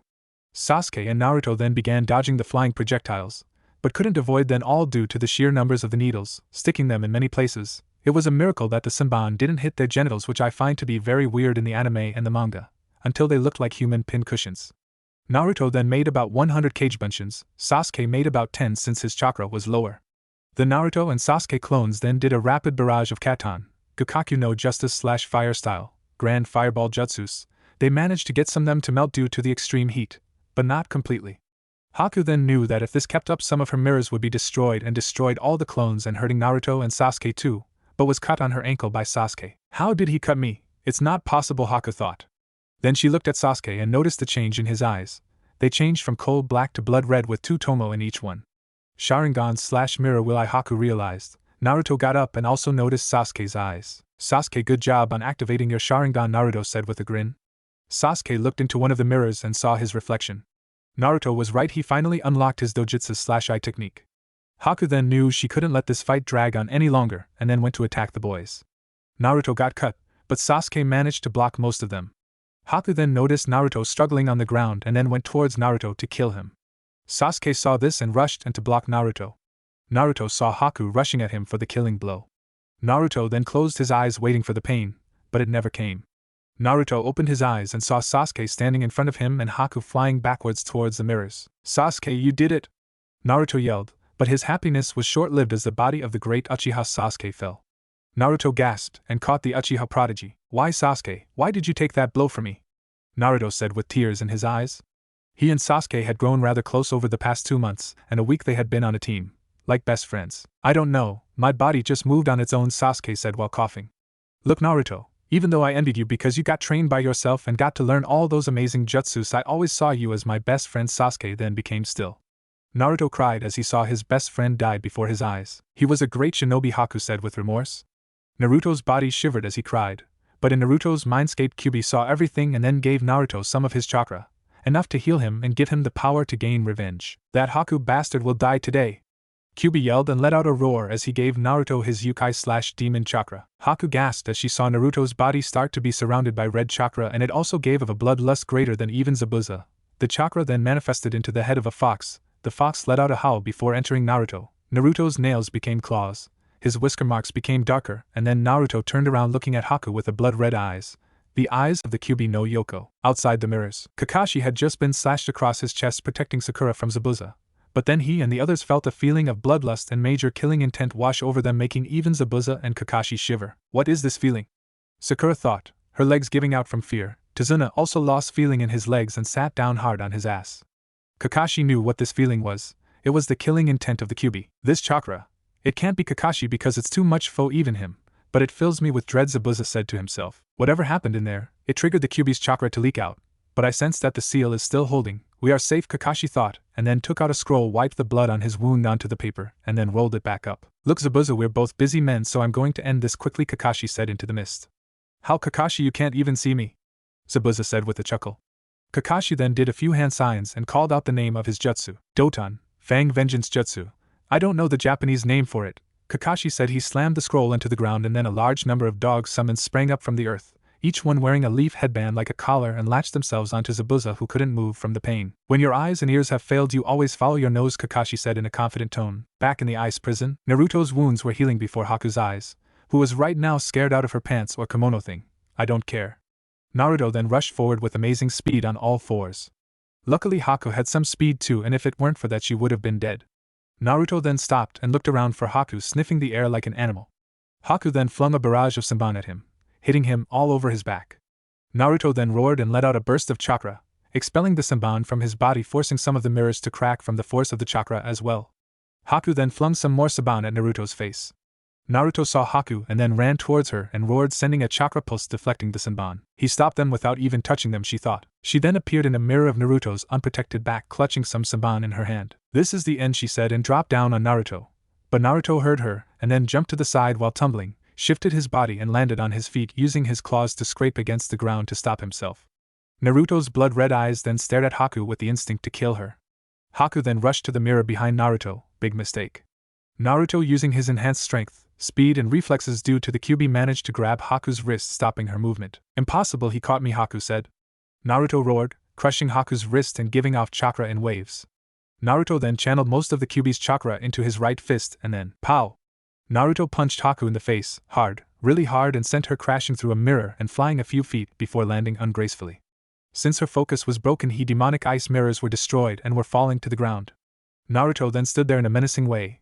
Haku got up and her mask fell off, revealing a pale face and brown eyes staring at Naruto. Zabuza-sama, I have failed you, and Naruto, I hope you accomplish your dream, Haku whispered to the wind. Naruto, still with the fox's chakra in his system, rushed at a goddamn fast speed, his right fist ready to end the fight, but stopped when he saw Haku's face.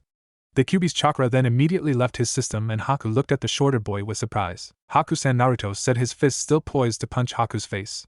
Naruto-kun, why have you not killed me as I have killed one of the people you hold precious to you, she said, looking at Sasuke's still body.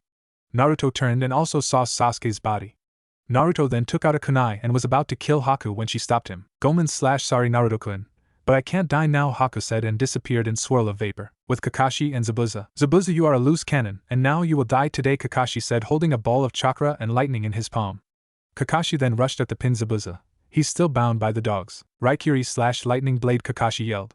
He then rushed forward, his lightning-covered fist aimed at Zabuza's heart, but he didn't notice the ice mirror forming behind Zabuza. A hand is thrust, blood flies, someone dies. Kakashi looks and finds that Haku is struck in her heart with the Raikiri.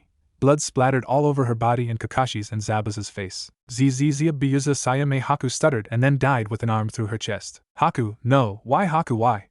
Zabuza screamed. Looks like you missed, but I'm not going to kill you for money, I'm going to avenge Haku, now die. Zabuza then sloppily attacked using his sword in his left hand, but Kakashi avoided it and stabbed him in the shoulder, rendering it useless. Kakashi then jumped away and closed Haku's eyes and rested her on the ground. Zabuza then appeared behind Kakashi, but got punched in his face. He then tried to slash Kakashi with the sword in his right hand, but Kakashi appeared behind him and was about to strike him in the neck with a kunai, but Zabuza twisted his body so that it stabbed him in the other shoulder. Zabuza, give up, you can't win, You've lost both your arms and the only person you hold dear, Kakashi said. Zabuza sighed, but then growled when he heard some laughing behind him. There stood a short man in a business suit with a lot of ninja and samurai behind him. I Gato will now kill you for you have just finished your use to me, Gato said. His lackeys laughed along with their boss.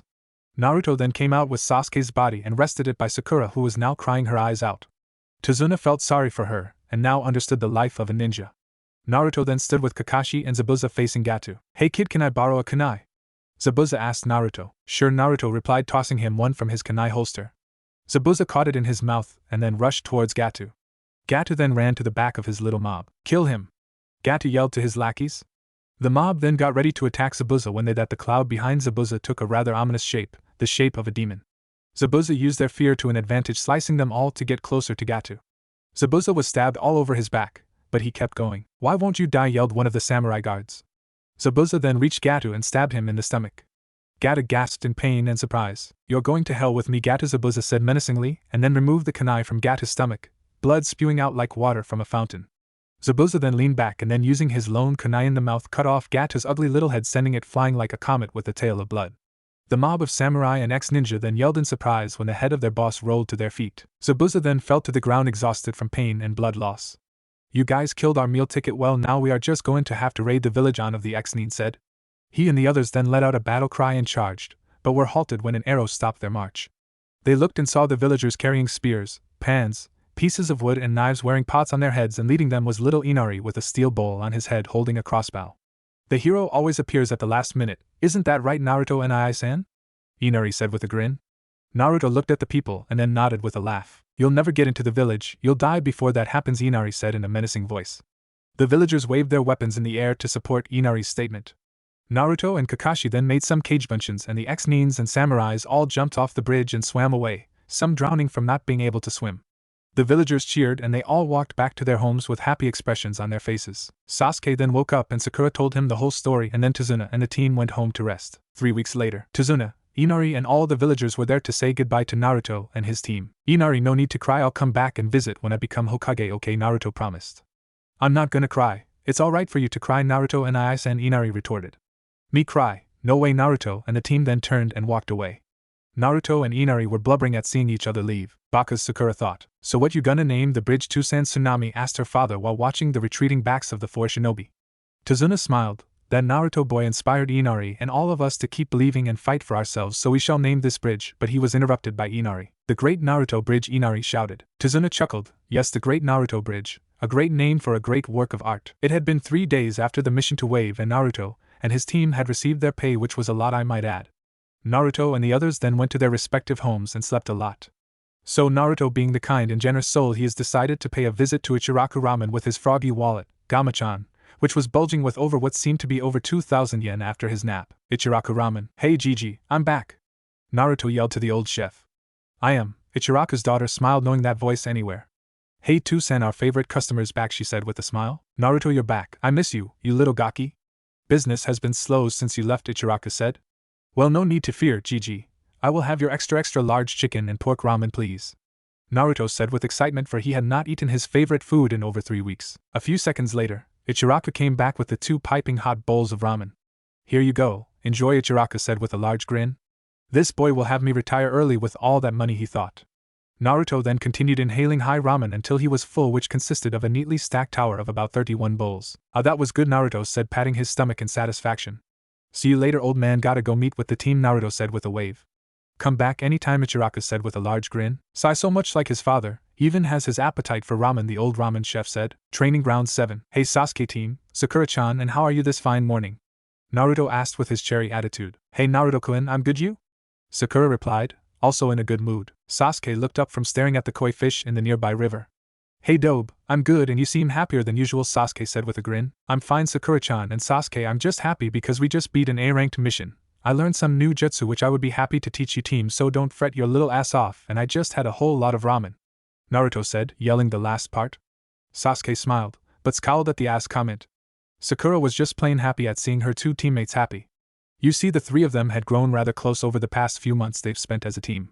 Sasuke started opening up more, thus he began smiling and laughing a lot more. Sakura was taking her training more seriously, and with some help from Naruto and Sasuke had become stronger, and Naruto, was, well, Naruto. They were like Naruto's little family, seeing Sasuke and Sakura as a brother and sister to him. He had been going on dates with Hinata and they had become rather close as well. Hinata had become stronger from her confidence boost she got from hanging out with him and finally got respected by her father and the clan. And Naruto had finally decided that his feelings for her had changed to something more than a friend and would tell her later this evening. But that happiness ended with Sakura's harmless little question. Naruto-kun, about the QB thing you were talking about with Kakashi-sensei, what is it? Naruto's smile dropped, and it became serious. Poof! Kakashi came into existence fro his cloud of smoke. Yo, he said with his eye in an upside-down U indicating he was smiling. Kakashi then noticed the tension between them. Hey, come on guys, what's going on?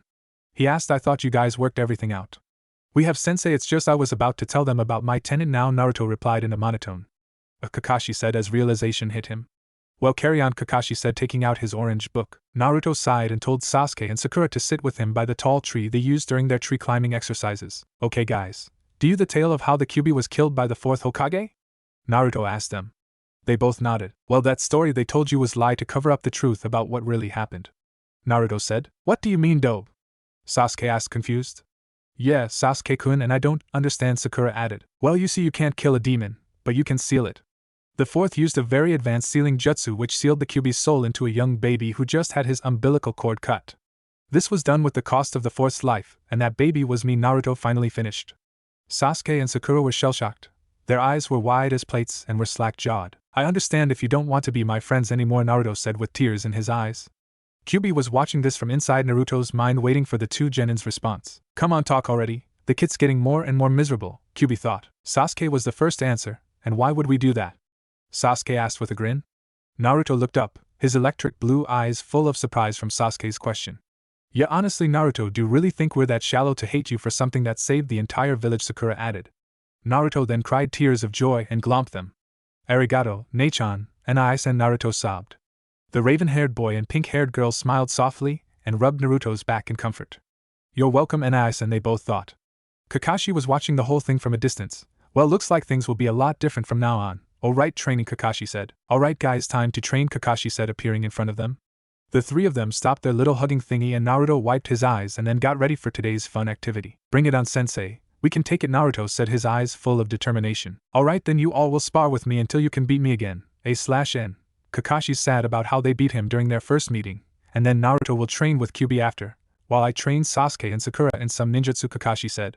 The three Genin nodded and then got into fighting stances. Okay, and start, Kakashi said. The three Genin rushed the Jonin as fast as they could, but Kakashi easily dodged their rush attack, but didn't see some of Naruto's Kagebunshin come up from behind. Kakashi, sensing the clones' movement, turned around and caused them all to be dispelled with a few sharp blows. The scenery then started changing before the Jonin's eyes, changing from a training ground to a cherry blossom forest. Sakura's Genjutsu, Kakashi thought. Kakashi was then slashed on his leg, some blood dripping out of the small cut. He was being continuously slashed from all sides before he dispelled it by forcing a lot of chakra from his body to destroy the Genjutsu. Kakashi stood there panting. The numerous cuts on his body were dripping with blood, and standing before him were thousands of Naruto Kagebunshins. Kakashi, knowing this was getting serious, raised his Hitaiite, showing his dreaded Sharingan eye. Seems you're taking this seriously now, aren't you, sensei? Naruto said. Yup, and I'm not holding back, Kakashi replied. He then began destroying clone after clone. One of the clones tried a punch to the head and another, a chakra-infused kick to Kakashi's chest. Kakashi ducked under the punch and grabbed the other clone's leg and threw it into another clone. A fireball then plowed through the clones and towards Kakashi, destroying a lot of clones in the process. Kakashi jumped the flaming sphere of doom, but saw Sasuke, Sakura and Naruto about to do a triple punch to his head, but unlike before, he was prepared and kicked Sasuke in his chest, punched Sakura in her stomach and kicked Naruto in the groin, A/N. Ouch! The three of them then poofed into smoke, indicating they were Kagebunshins. Kakashi landed on the ground when he saw a gale force wind heading towards him. Futon, de Tapa, Naruto yelled. Katon, Karawenden and Ojutsu, Sasuke yelled. The wind then mixed with the flaming dragon, making its flames more powerful as it sped towards the Jonin with a roar. Kakashi then made some hand signs. Suten, Sujin Hiki / water wall jutsu, that's how you spell the Japanese for water wall, right?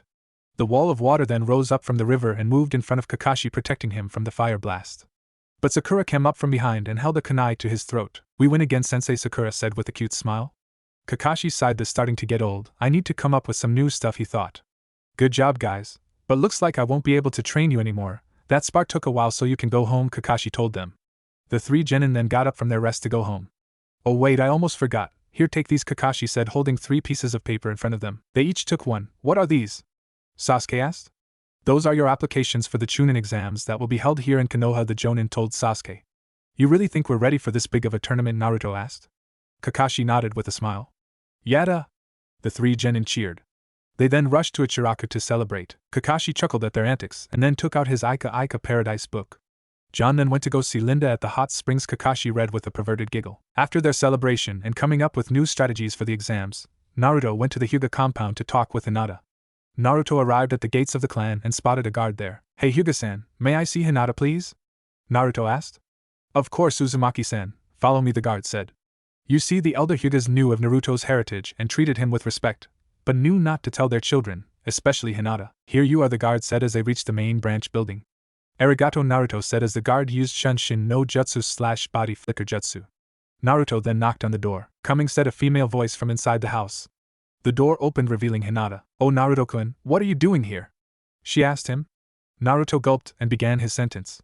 Well, you see, Hinata-chan, after all the time we've spent together, I had come to terms with myself that I'm that gulp that what? Naruto-kun, Hinata asked with an amused grin, knowing what he was going to say. Come on kid, you can do it, just say it. I know it's hard, believe me I know, Kyubi said, encouraging his son. Alright Sensei, here I go, Naruto replied. Attaboy, Kyubi said with a grin. Naruto then took a really deep breath. I really like you, Naruto said quickly with his eyes shut tight. Hinata chuckled and then kissed Naruto on the lips. Naruto's eyes widened before he melted into the kiss. Hinata then smiled before saying I do to Naruto-kun. Naruto smiled his foxy grin before leaving the Hyuga compound to his apartment, humming a little tune and walking with a little spring in his step. Hinata giggled before going back into her house, watching her Naruto-kun walking home. The next day, Team 7 was walking to the building where the Chunin exams were being held when they noticed they were being followed by a strange square rock with eye holes and perfect angles. The 3 of them sighed before turning around to face the rock. You can come out, Konohamaru, Naruto said in a bored tone. The rock then disappeared in a poof of smoke, revealing 3 small kids who were coughing from the smoke. One kid had brown hair, black eyes, and was wearing a black shirt with black pants, glasses, and had snot dripping out of his nose, and this was Udan. Another was a girl who had her hair tied up into things, A/N. I don't know what that hairstyle is called. Her hair was a golden brown, she had brown eyes and was wearing a pink t-shirt and black pants. Moegi was her name, and well, you all know Konohamaru. Hey boss, can we play ninja with you? Konohamaru asked. The boy then froze when he saw Sakura. Hey boss, is that your girlfriend? He asked, wiggling his pinky. Sakura blushed, but Naruto maintained his cool. Nah, Kono-san, she's just a friend, besides she's Sasuke's girl. Naruto finished, making Sakura and Sasuke blush. It was true, since Sasuke began opening up, Sakura and Sasuke became a couple. Konohamaru nodded before asking his previous question. Sure thing, okay, all you guys have to do is try and catch that kunai in 10 seconds, he said, throwing a kunai around a nearby bend. Yada, Konohamaru yelled in excitement as he ran after the lone kunai. He raced around the corner until, wham! He ran smack into the body of a tall boy, about 1 year older than Naruto, and was wearing a full body suit that looked like a cat, Kankuro, and standing behind him was a blonde girl, who looked around 15, had her hair tied into 4 ponytails and carried around a big-ass fan with her, Temari. Hey, that hurt, Kankuro said with a sneer as he hoisted up Konohamaru by the abnormally long scarf. Itai, Konohamaru said as he winced in pain. Let the gaki go, Kankuro, we didn't come here to cause trouble, Temari said. But Temari, he ran into me, and it hurt. So I'm just returning the favor, Kankuro replied in a whiny voice. Hiy, let him go, Naruto said as he and his team rounded the corner. They got worried when Konohamaru didn't come back for a while. Pick on somebody your own size, Sakura said, anger dripping in her tone. No, Kankuro said with a grin and squeezed harder around Konohamaru's scarf, making choke. Darkness surrounding his vision as he began to black out from lack of oxygen. Naruto then threw a kunai at Kankuro, who easily dodged it, but let go of Konohamaru in the process. Konohamaru got up and ran to his friends, hiding behind Naruto's leg. A poof was then heard behind Kankuro as the kunai turned out to be one of Naruto's Kagebunshin, using a henge and kicked Kankuro in his ass. Sasuke then ran forward and punched Kankuro in his face, sending him flying into a waiting Sakura, who halted his movement with a swift kick to the place where the sun doesn't shine. Poor Kankuro. Kankuro then got up slowly, clutching his genitals in pain. He then reached to his back where a large bundle hung. No, Kankuro, don't reveal Karasa yet, Temari said with panic in her voice. Kankuro was about to shout back, but he then heard a voice which froze his movements from fear. Kankuro stopped at the voice from a nearby tree said. All the heads turned to see a red-haired boy around Team 7's age. He wore a black and brown sash-like outfit which he wore over a fishnet shirt and black pants, and carried on his back what looked like a giant gourd. Gaara, they started it. Kankuro tried to explain, but was cut off. Shut up or I'll kill you, you're a disgrace to Sunagake, Gaara said. Kankuro immediately closed his mouth. Team 7 was feeling a bit off because of the killer intent he always spoke with in each sentence. Gaara then looked up at Team 7. They managed to trick Kankuro and kick him in the balls. They must be really good, I like their style, Gaara thought. He then shined in front of Kankuro in a whirl of wind and sand. Gomen for the unnecessary fight. I'm Sabaka no Gaara, what are your names? Gaara said as he introduced himself. Uzumaki Naruto, Uchiha Sasuke, Harino Sakura. Gaara nodded. I look forward to facing you three in the Chunin exams, especially you Uzumaki Naruto. There's something about you that will make our battle worthwhile, Gaara said in his monotone, and with that he and his siblings left. Konohamaru then took this as his sign to leave and sped away to find his friends. The three genin just stood, with their eyes fixated on the spot where Gaara stood. Hey Kit. Kyuubi said out of the blue. What Toussaint? Naruto asked. That Gaara boy, he's the Ichibi, Shikaku's Jinchuriki. Shikaku has the most bloodlust out of all 9 of us, but I'm still stronger, so no need to fret. Kyuubi said. Are you sure Toussaint? Naruto asked, thinking Kyuubi was kidding. As sure as I have 9 tails, Kyuubi replied. Naruto gulped at this. Another Jinchuriki in the exams meant this exam was about to be even more dangerous than already is. Hey guys, Kyuubi Toussaint says how Gaara is a Jinchuriki like me, Naruto said, turning to his teammates. What are you sure, Naruto? Sasuke and Sakura said in unison. Naruto nodded and grimaced along with his teammates. Which one? Sakura asked. The Ichibi, Shikaku. Kyuubi says how he had the most amount of bloodlust out of all 9 Bija, Naruto replied as he grimaced along with his friends. Well, we have to avoid their team at all costs before the finals. Alright, Naruto said. Sasuke and Sakura nodded, and then together they left towards the Chunin exam building. Naruto, Sasuke and Sakura walked upstairs to the second, where a whole crowd of people were gathering outside a room with a sign on it saying Chunin examination room. Then a boy wearing a green leotard, had a bowl haircut, and extremely bushy eyebrows had gotten kicked in his face by one of the kids guarding the door. If you guys can't beat us, you've got no chance at becoming Chunin, one of them said. Hey guys, this is only the second floor. We should go on ahead, it would lessen the competition a bit, Naruto whispered to his teammates. They both nodded and followed Naruto to the stairs leading to the 3rd floor, but apparently the leotard-wearing guy was following them, leaving his teammates. A Hyuga who had a really long ponytail, wearing a white shirt and black shorts, and a girl wearing a Chinese-style shirt and black pants. Some big room leading to 3rd floor stairs. Hey Uchiha, a voice called from a nearby balcony.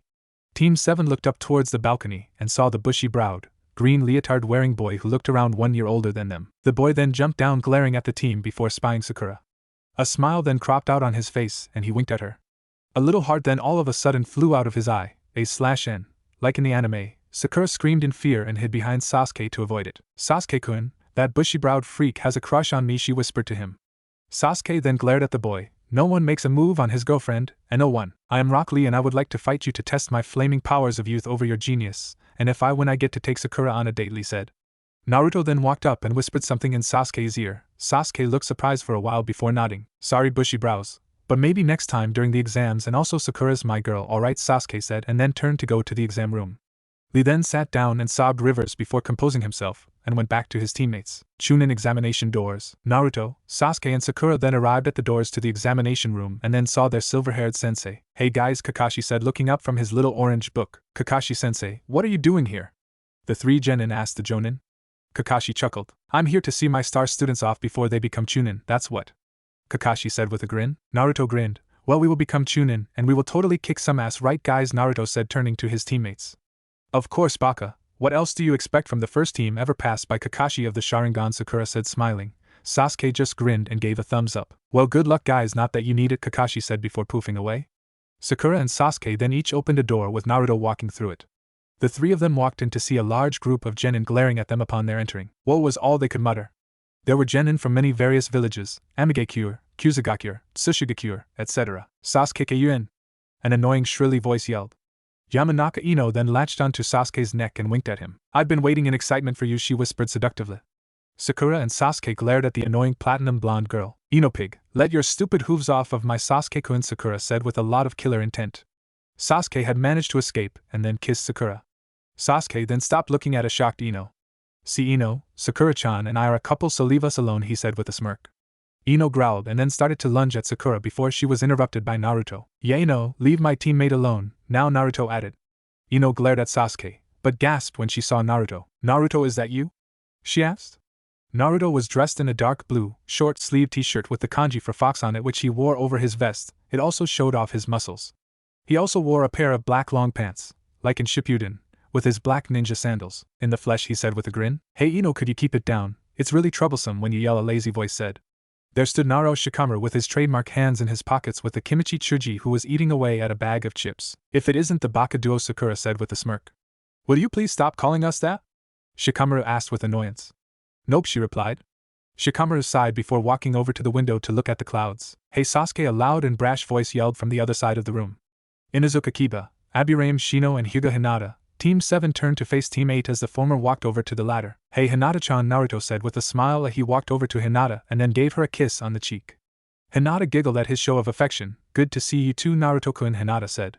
Kiba, Ino, Shikamaru, who took a break from watching clouds, Ino, Tsuji, Sasuke and Sakura had their jaws touching the floor, if they could that is, while Shino just had his eyebrows raised.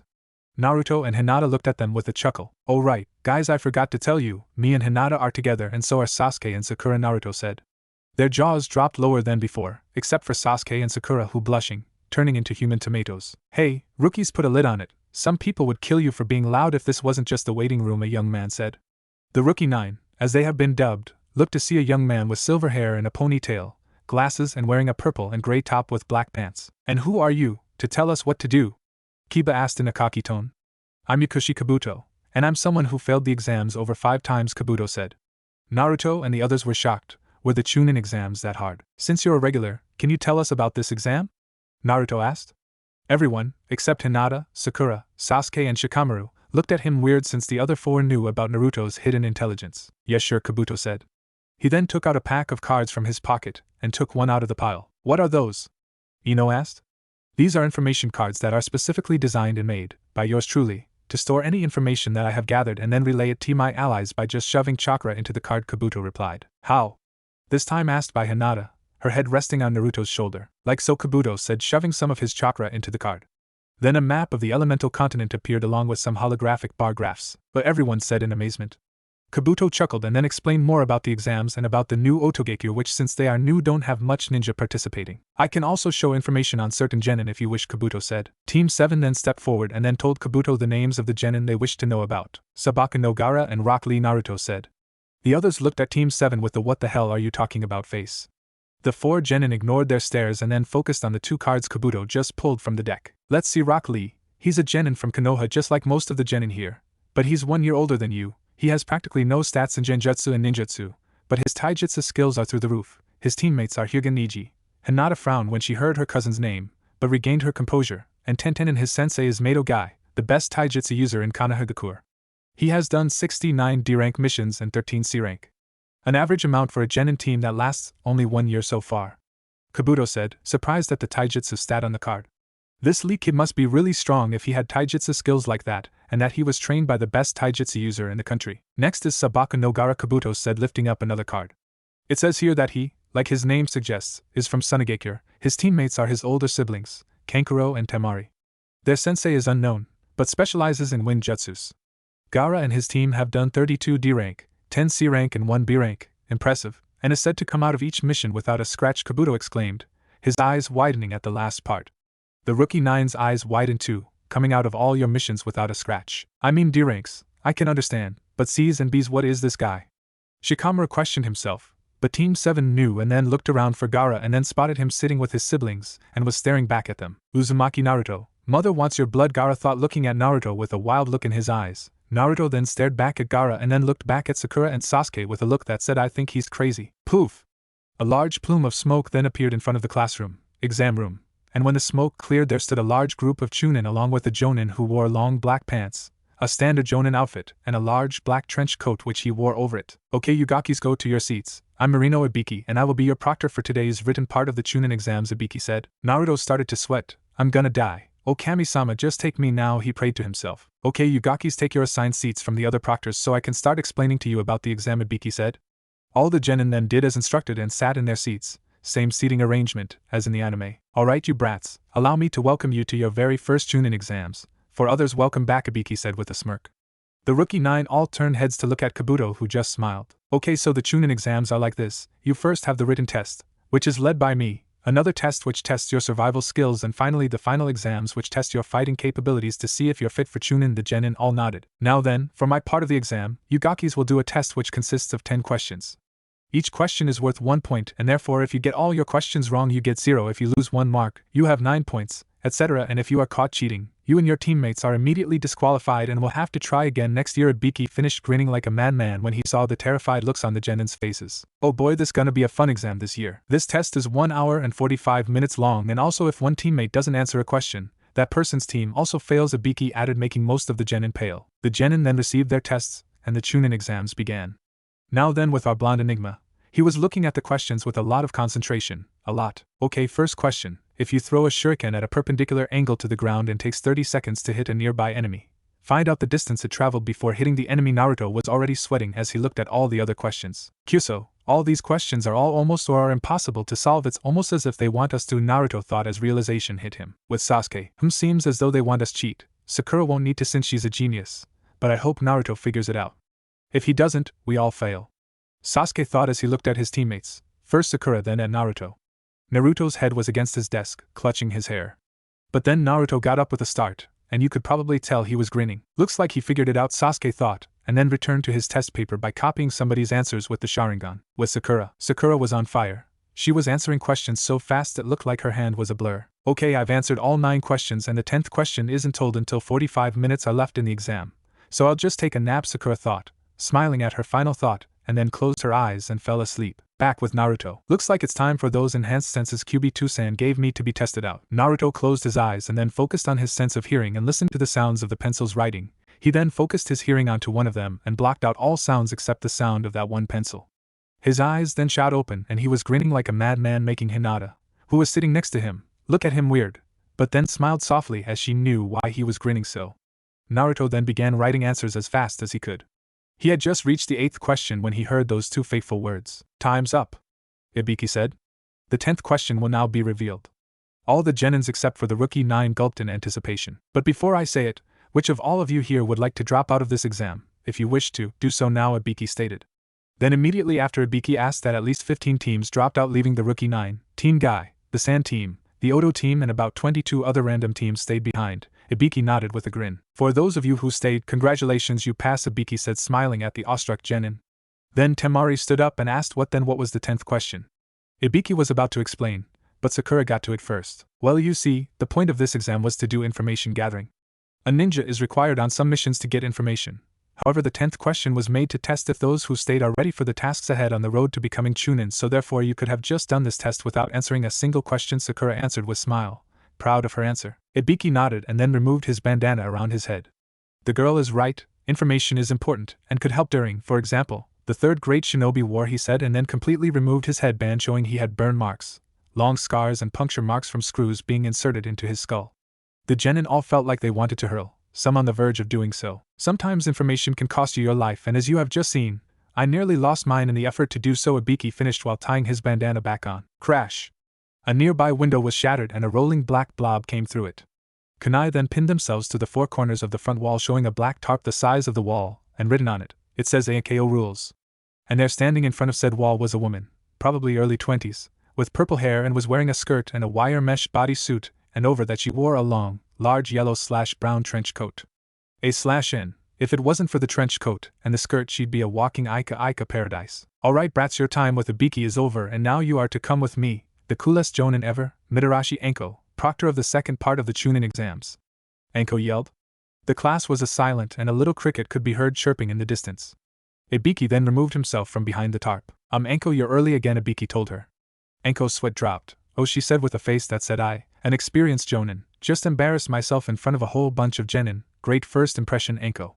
Now the Sasuke, Sakura and the other rookies were all looking at Naruto and thought the same thing. She's a lot like Naruto. This caused Naruto to sneeze multiple times.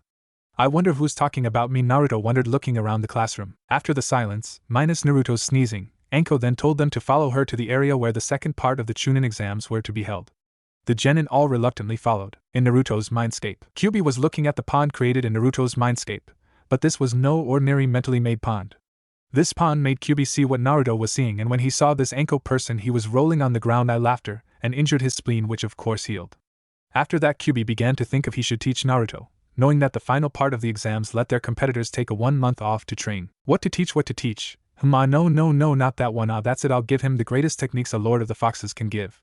The demon lord thought giddy with excitement. Training Area 44 Forest of Death. The genin were all standing in front of a large wall of wire, and beyond that was a large, dense forest with trees that made the Hokage building look like a toy house.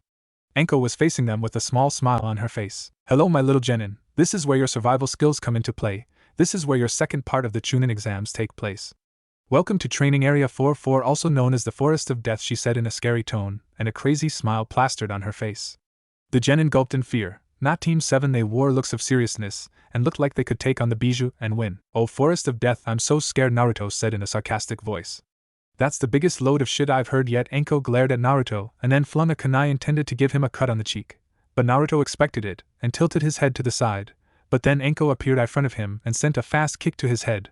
But Naruto grabbed it, and then Sasuke and Sakura instantly appeared with their kunai held against Enko's throat. Enko chuckled a bit before relaxing.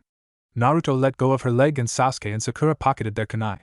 The genin before them were shocked. The Konoha genin were utterly baffled. Kyuso, Naruto's team has gotten stronger, but we'll do better, thought Kiba. Whoa, Sasuke-kun is so awesome. But Naruto and Sakura sure did change, thought Ino. Naruto-kun, Sasuke-kun, Sakura-chan, your flames of youth are bright, but not brighter than mine, YOSH.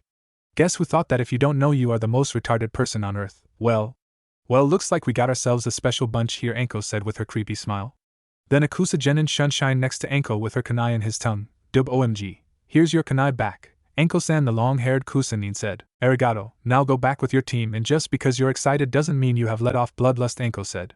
The Kusanin shuddered. Gomen, it's just that your kunai cut a strand of my hair, and when somebody does that I get really riled up, he said, and then walked back to his team. Right, now that's done, Enko stated. She then went to the desk in front of the gate where Izumo and Kotetsu were sitting. She returned with a big stack of papers. These are consent forms you have to sign in case any, how should I put this, casualties occur during this exam, Enko said.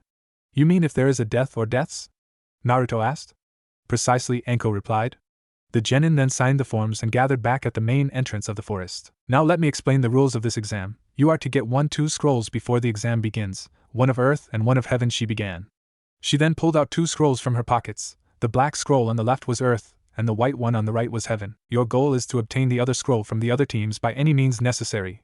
What I mean is, if you get an earth scroll you fight for a heaven and vice versa. Then once that is done you head straight for the tower, which is located in the exact center of the forest, and also you have 5 days to complete this exam, and once you reach the tower you can open your scrolls, for if you open them during the exam you'll regret it.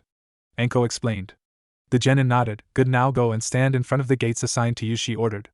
The genin teams all went to Izumo and Kotetsu and received their gates numbers and stood in front of them. Team 8 Gate 1, we'll go for an ambush and then head straight to the tower, Shino said. Alright, let's do this, Kiba said. Akamaru yipped in agreement and Hinata nodded. Team 10 Gate 2, looks like we'll go for the weakest team, Chuji stated. Then I guess Naruto's our target, Ino said. Hold on guys, we're gonna have to rethink this.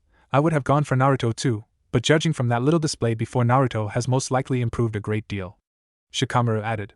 Team 10 then sighed as they tried to think up a new plan. Kusanin Team Gate 3, head straight for Team 7, the long-haired one said.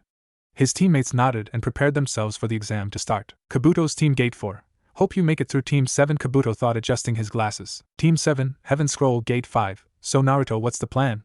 Sasuke asked. Naruto looked at Sasuke. Why me? He asked. Because Naruto, you were the one who came up with our strategies when we fought Kakashi-sensei, and that makes you the leader figure, Sakura answered. Naruto sighed. Okay, we'll navigate through the forest and find a suitable place to make camp, then once we do that we go and search for other teams, take their scrolls and then race towards the tower. But if it's not the scroll we need, we return to camp, rest up, and continue this for the next 5 days, and just in case we get separated we'll need a password. I go with QB because no one will expect that, Naruto said. Sasuke and Sakura looked at each other and nodded. Excellent plan, Naruto, you might make it to Hokage after all, Sakura said. Arigato, Sakura-chan, with Enko. Okay, the test starts in 5, 4, 3, 2, 1, start, she yelled. The gates all opened and the genin raced into the forest of death.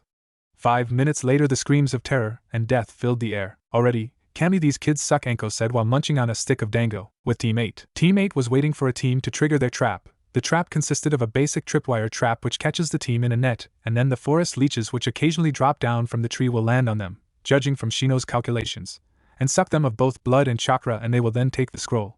This then happened a few seconds later. Kiba searched the team and found a heaven scroll. Kyuso, not the scroll we need. Let's go guys, Kiba exclaimed, and then Hinata, Shino and Kiba headed out to look for their scroll. With Team 7, Naruto and the others were traveling through the forest looking for a suitable campsite. They quickly found a clear area which had a nearby river full of tasty fish and other supplies needed for survival. They set up their supplies and then returned to the forest to look for an earth scroll. As they jumped through the trees, Naruto sniffed the air, and then paused on his tree branch. "What is it, Naruto and I?" Sakura asked. Naruto looked back. "I have to take a leak," he said with a sheepish grin. Sakura and Sasuke backed away from him in disgust. "Nisan, don't tell us that," Sasuke said as they dropped to the ground. Naruto then went behind a rather large tree. A zipper sound was heard and then the sighs of relief as liquid waste products were released from Naruto's body. Then a yell of annoyance was heard. "Kyuso, can a guy take leak without being disturbed?" Naruto exclaimed from behind his tree. "Pow!" A body then flew out from the tree and landed at Sakura's feet. Naruto then walked out looking awfully pissed. Sasuke then searched the aim genin as identified by his Hitaiite, and found a heaven scroll. Sakura then said how they should keep it for negotiation purposes. The boys agreed and then they continued their search for an earth scroll. They landed on the ground and then did a small scout, but then Naruto sensed something. "Move!" He yelled as he pushed Sasuke and Sakura to the ground. A large gust of wind then blew from in front of them. Sasuke and Sakura had managed to glue themselves to the ground with chakra, but Naruto was too slow and then flew off a good few meters. Naruto and Sasuke and Sakura yelled as they saw their brother and all, but blood being blown away into the distance. "Kukukuku," a voice laughed in the distance. The couple then looked in front and saw the Kusanine team in front of them. "Go and see if the blonde one is still alive. If he is, kill him," the long-haired one said. He wore a kanji on his outfit for death. His teammates, one which had on a mask which looked like a skull and wore a kanji for punishment, and a fat one who wore the kanji for pain, nodded and then sped off in the direction Naruto blew away. "Hello, Sasuke-kun, I've always wanted to meet you," Kusanine said. Sasuke looked with disgust at the man. "Are you a pedophile? All pedophilic emos," Sasuke screamed. Sakura gasped in horror, and then said anything a normal girl would say. "You." "I am not, so shut up," the Kusanine said, releasing killer intent. This caused Sasuke and Sakura to freeze in their spots in fear. This killer intent is so intense can't move, Sakura thought. Sasuke then struggled to move, but his body won't respond. The Kusanine then took out 2 kunai from his pocket, and chuckled. "Kukukuku, now die," he said, and flung the kunai at the 2 of them. Sasuke then forced his body to move. He took a kunai and stabbed himself, removing his fear with pain, and then grabbed Sakura and jumped away into the brush. Interesting, destroying his fear with pain. This Uchiha is more astounding than Itachi-san, he thought, licking his lips in anticipation, and then followed the genin. With Naruto. Naruto groaned as he got up. His head felt like it had been smacked with Zabuza Zanpakuto. "That wind sure hits hard," Naruto said. Naruto then surveyed his surroundings. He saw trees, and would you guess it, more trees. Naruto sighed, but then he heard some bushes rustle nearby. He turned around, his kunai gripped in his hand in case it was an enemy. Naruto relaxed a bit when he saw a little rabbit hop out of the bushes, but then instantaneously went back on guard when a kunai was past his ear and killed the poor rabbit. Naruto looked at where the kunai came from and saw that one long-haired Kusanine's teammates, Pain and Punishment, A/N. I'm gonna call them that since I don't know their names and stuff. Anyways, back to the story. Naruto backed up a bit as Pain and Punishment stepped towards him. "Kagebunshin no Jutsu," Naruto yelled, and 10 clones poofed into existence. The 2 Kusanines then froze, not expecting that, but quickly recovered when the clones rushed them. Pain dodged a clone's punch and then returned a punch of his own, ending the clone's life. Another clone tried to slash him with a kunai, but Pain took his own kunai and blocked it, followed by a fast kick to clone's face, and then threw his kunai into the heart of another. However, he was too slow to dodge a fast kick to his gut, knocking the air out of his lungs. The another clone then continued the combo with a punch to Pain's face, followed by another clone's spin kick to the side of the head, and then the finisher. A clone grabbed Pain's neck and using all its strength threw him up and then rapidly appeared above Pain and delivered a powerful axe kick to Pain's face. "Kitsune Rindan/Fox's Barrage," the clone Naruto yelled as Pain rocketed to the ground and then created a meter-wide crater in the ground, dead.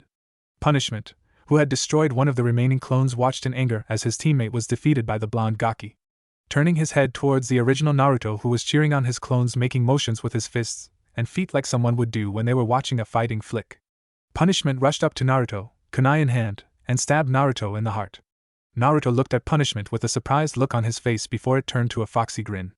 Naruto poofed away, revealing it was a Kagebunshin he stabbed, and it was in that moment Naruto decided to finish off Punishment with his most powerful jutsu taught to him by the Kyuubi no Kitsune himself. Flashback. Naruto was in his mindscape doing some mental training by playing chess with Kyuubi, who was in his fox form. Kyuubi moved his knight forward with his tail check, Kyuubi said with a grin as his knight had Naruto's king in its sights. Naruto then took it out with his queen, making Kyuubi's grin change to a scowl. Kyuubi moved his queen and then ended his turn. Naruto then grinned and moved his rook. "Checkmate," Naruto said. Kyuubi sighed in defeat, while Naruto got up and did his victory dance, which was doing some sort of disco move. Naruto then turned to the 9,000-year-old demon lord of foxes. "Alright, Tusan, you said if I win I get to learn a new jutsu, so what is it?" Naruto asked in anticipation. Kyuubi then thought and thought and thought until a light bulb appeared, indication of an idea. Kyuubi scowled. Kid, how many times have I told you stop doing the light bulb thing? It was funny the first time, but now you're just killing it. Naruto chuckled and then let the light bulb poof out of existence. Naruto had the ability to make things in his mind, anything he wants. Alright kid, the jutsu I'm about to teach you is a very powerful one and must only be used when you are separated from your teammates, Kyuubi stated. Naruto looked at Kyuubi with a puzzled look. Why Kyuubi-san? Naruto asked. Because Naruto kid, this jutsu is so powerful it destroys everything but the user in a 20 feet radius, Kyuubi answered. Naruto was absolutely stunned. The jutsu was that powerful. This jutsu creates a sphere of fire formed from the fires of the legendary phoenix itself. A silhouette of the phoenix appears and then when the technique hits it, encases its victim in a sphere of flames. The name of this jutsu is, end flashback, Phoenix Raisin Kafuria no Jutsu / Phoenix Spiraling Fire Flare Jutsu, Naruto yelled. Punishment turned around, feeling a high concentration of chakra, to find Naruto holding a sphere of white and blue flame in his palm. The heat coming off it made Punishment feel as if he was melting. Naruto then ran towards Punishment, but as he was about to dodge he froze in his spot when he saw the silhouette of a gigantic bird made completely of flames following Naruto as he made his way to him. Naruto then thrust the sphere forward into Punishment's stomach. The phoenix then let out a loud screech, like that of a hawk. The sphere in Naruto's hand then expanded, engulfed the both of them in a spinning sphere of fire, and then an explosion, which like Kyuubi said, destroyed everything, except Naruto, in a 20 feet radius. The explosion was heard all over the forest, and caused some people to cower in fear from the amount of chakra that was expelled from it.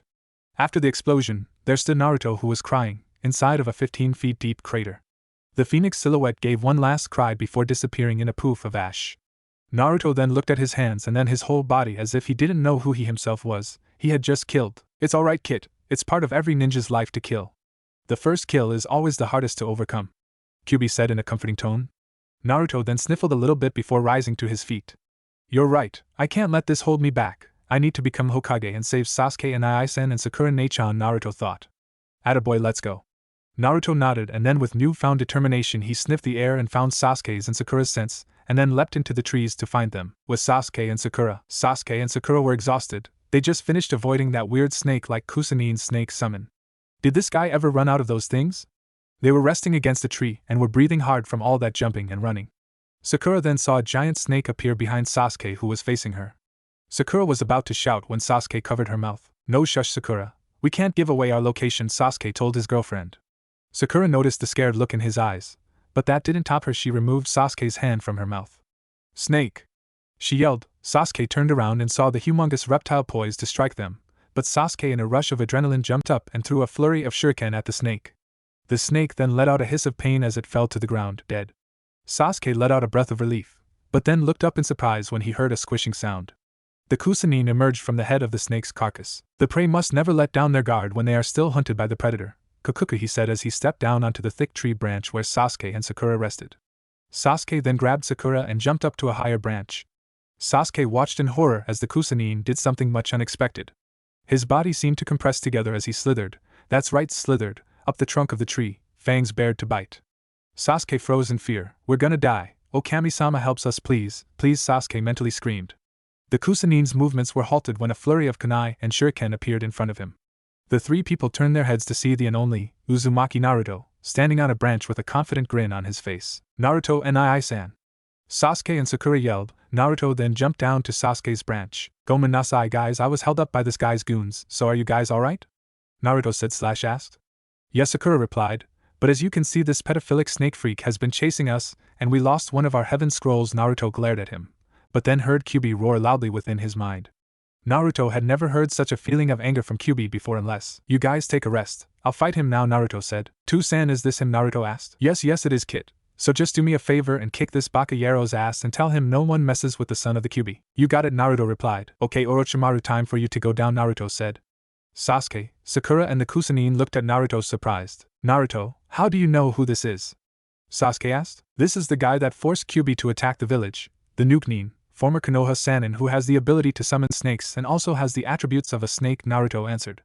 Sasuke and Sakura then joined in the glaring with Naruto as they stared down the Kusanin. Kakukaku, very good Naruto-kun, I see your tenant still remembers me, Orochimaru said while clapping for them in a mocking way. Naruto growled, his eyes flashing from red to blue and back repeatedly before finally settling for the red-slitted eyes of Kyuubi. Orochimaru, you will pay for your insolence, and now you shall face my wrath for injuring my family and forcing my father to attack Konoha. now faced the wrath of the son of Qbrrroarr. Naruto yelled in anger. Naruto then blurred away and appeared in front of Orochimaru, and punched him hard in the face, sending him flying. The Hibi-Sannin crashed into a tree, but quickly recovered, blocking a punch from Naruto which was intended to hit his stomach. Naruto grinned, showing his sharp teeth, in amusement before poofing away. Kage Bunshin no Jutsu? The Hibi-Sannin thought, and was hit in the back of his head from a swift kick courteous of our blonde-haired hero. Sasuke and Sakura watched in amazement as Naruto kept landing punch after punch, kick after kick on Orochimaru, not letting up for a second. I never knew Naruto and could be this strong, Sakura thought, her head flashing back and forth trying to keep track of his movements. Naruto, I know the Kyuubi is the one who is allowing you to have the strength to fight this guy. But why am I so jealous? Sasuke thought with gritted teeth. Naruto was about to do the fishing move of a Kitsune Rindan, but was halted when Orochimaru grabbed Naruto with his tongue by the neck. Naruto growled in anger, the yukai flowing from him like a river. Kukukuku, Gomen Naruto-kun, but no more yukai from your two-san, ha ha. Orochimaru said with an evil laugh. He then raised up Naruto Black Fox t-shirt showing the seal as bright as day. He then rapidly formed some hand signs, and then the Hibi-Sannin's fingertips on his right hand then glowed with purple fire. Gojio Fuin /5-pronged seal, he said, and slammed his hand into Naruto's stomach. Naruto screamed in pain as the yukai left him, and he fainted. No kit, no! Kyuubi yelled in fear for his kit. The forest in Naruto's mentally made meadow suddenly was caught in a funnel of fire with Kyuubi in the center of it. Kyuubi then let out a howl as he tried to escape his fiery prison, failing which the Kyuubi did something he had not done in 200 years. He cried as he felt Naruto fall into the darkness of unconsciousness. Naruto nii-san! Sakura yelled as she heard Naruto scream. Orochimaru then threw Naruto off the tree, but luckily she caught him by throwing a kunai, pinning his shirt and jacket to the trunk of a thick tree. Sasuke was angry now. No one does this to his family, no one. Sasuke's anger spiked, chakra flared and the blood-red iris of the Sharingan flashed into his eyes, the two black tomos spinning wildly in his eyes. Orochimaru, feeling the chakra spike, looked up and saw Sasuke glaring at him, the Sharingan blazing as if staring into his soul. Orochimaru licked his lips. This was the moment he was waiting for. Sasuke then told Sakura to wait here and then gave her a kiss before jumping down to face Orochimaru. Naruto and I, you have been the light that shone through my path of darkness and have helped me a lot. Now it's my turn to help you. Your sacrifice will not be in vain, Sasuke thought. Sasuke then rushed Orochimaru, moving so fast he created an after-image. Orochimaru then did the same. Sasuke then jumped and did a front flip over Orochimaru's head. He then skidded a few feet while throwing a few shuriken, but Orochimaru deflected them all with a kunai. Sasuke once again rushed him, this time going into the stance of the Golden Ryuken / Golden Dragon Fist. He then went and attempted a punch, but Orochimaru blocked it and tried a sweep kick, but Sasuke jumped high over it and blew out a Katon, Kakashi no Jutsu. The giant fireball hit the Hibi-Sannin and created a boom. Sasuke took a deep before going back into the stance. When the smoke cleared, there was nothing but a charred log. Kawarimi no Jutsu, Sasuke thought as he looked around for the snake. Orochimaru was hiding behind a tree near Sasuke and was rubbing his sore arm that he used to block Sasuke's punch. Kyuso, he hits hard, which makes me want him even more, Orochimaru said with a perverted and creepy smile. He then rushed to attack Sasuke, but Sasuke reacted fast enough and did a back flip over Orochimaru's slide tackle. He then landed firmly on his feet and then tried a flying kick. The snake dodged the kick and then the brawl started.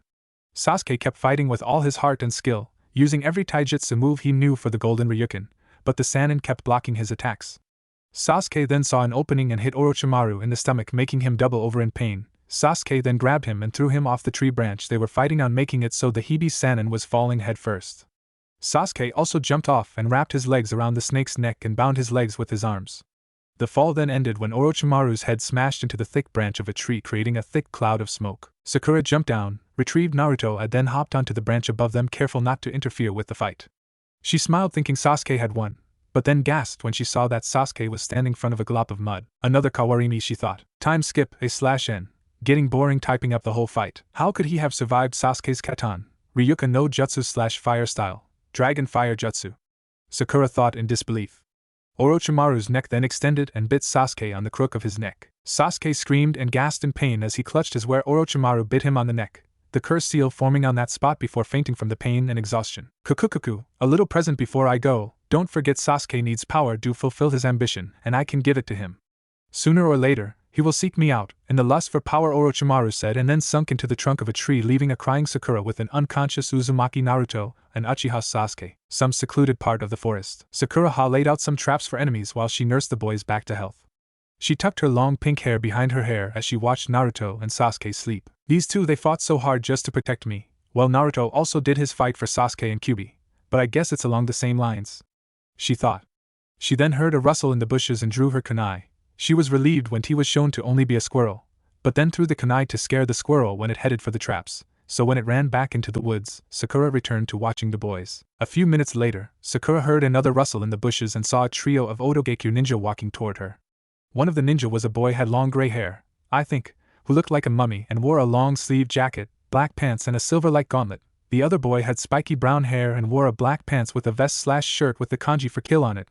The final one was a girl who had a short-sleeved green t-shirt and a camouflage jacket with long black pants and had long black hair. "Hello," said the mummified one. "I am Dosu and this kin and Zaku, and we are here to kill someone." Zaku then interrupted and then pointed at the unconscious Sasuke. "We are here to kill Uchiha Sasuke," he said in a cocky tone, and then began to laugh loudly before being hit in the head by Kin. "He's asleep, so please just go away," Sakura said in an angry tone. "Well then, wake him up, now," Zaku insisted and then started to walk towards them.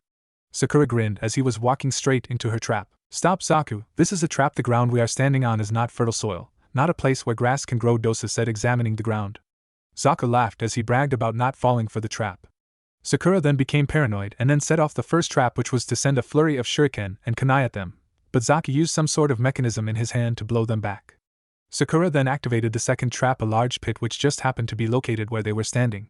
However, the Oto Genins noticed that too and jumped, but were completely caught by surprise when there was a third trap. A giant log was headed for them, but then Dosa blew it to splinters with his gauntlet. "Very nice traps, miss, but not good enough to stop us," Dosa said. Sakura then drew her kunai and began to fight.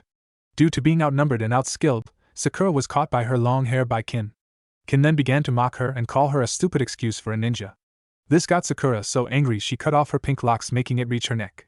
She then escaped and performed the Zenban Zakura, slashing and stabbing with her kunai under the cover of her genjutsu.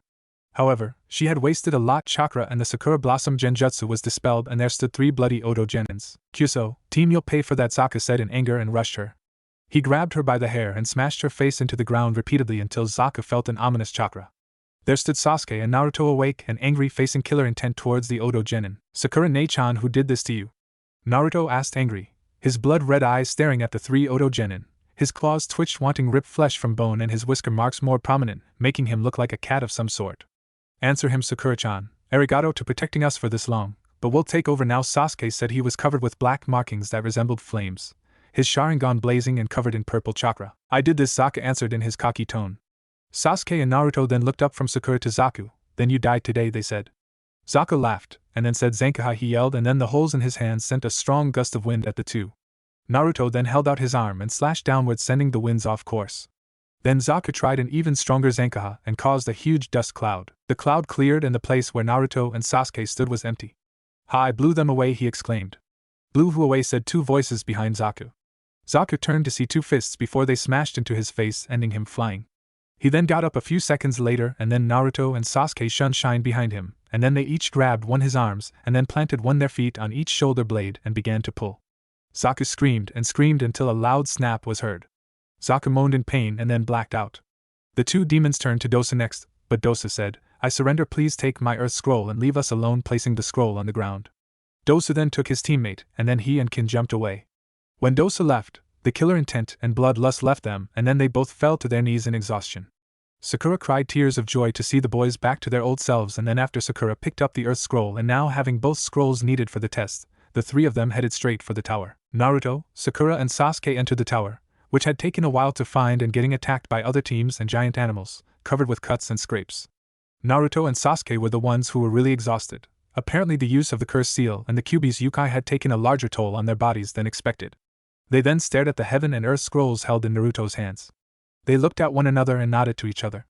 Naruto handed the heaven scroll to Sakura, and very carefully they opened the scrolls, and they saw bewildered them. There in the center of the scroll was the kanji for human. "Human, mankind, what's that supposed to mean?" Sakura asked. No one answered, but then the scrolls in their hands began to smoke from the kanjis. Sasuke's eyes widened in surprise. "Sakura, Naruto, drop the scrolls now," he yelled to them. Naruto and Sakura then threw the steaming scrolls away like as if it was about to explode, which it did.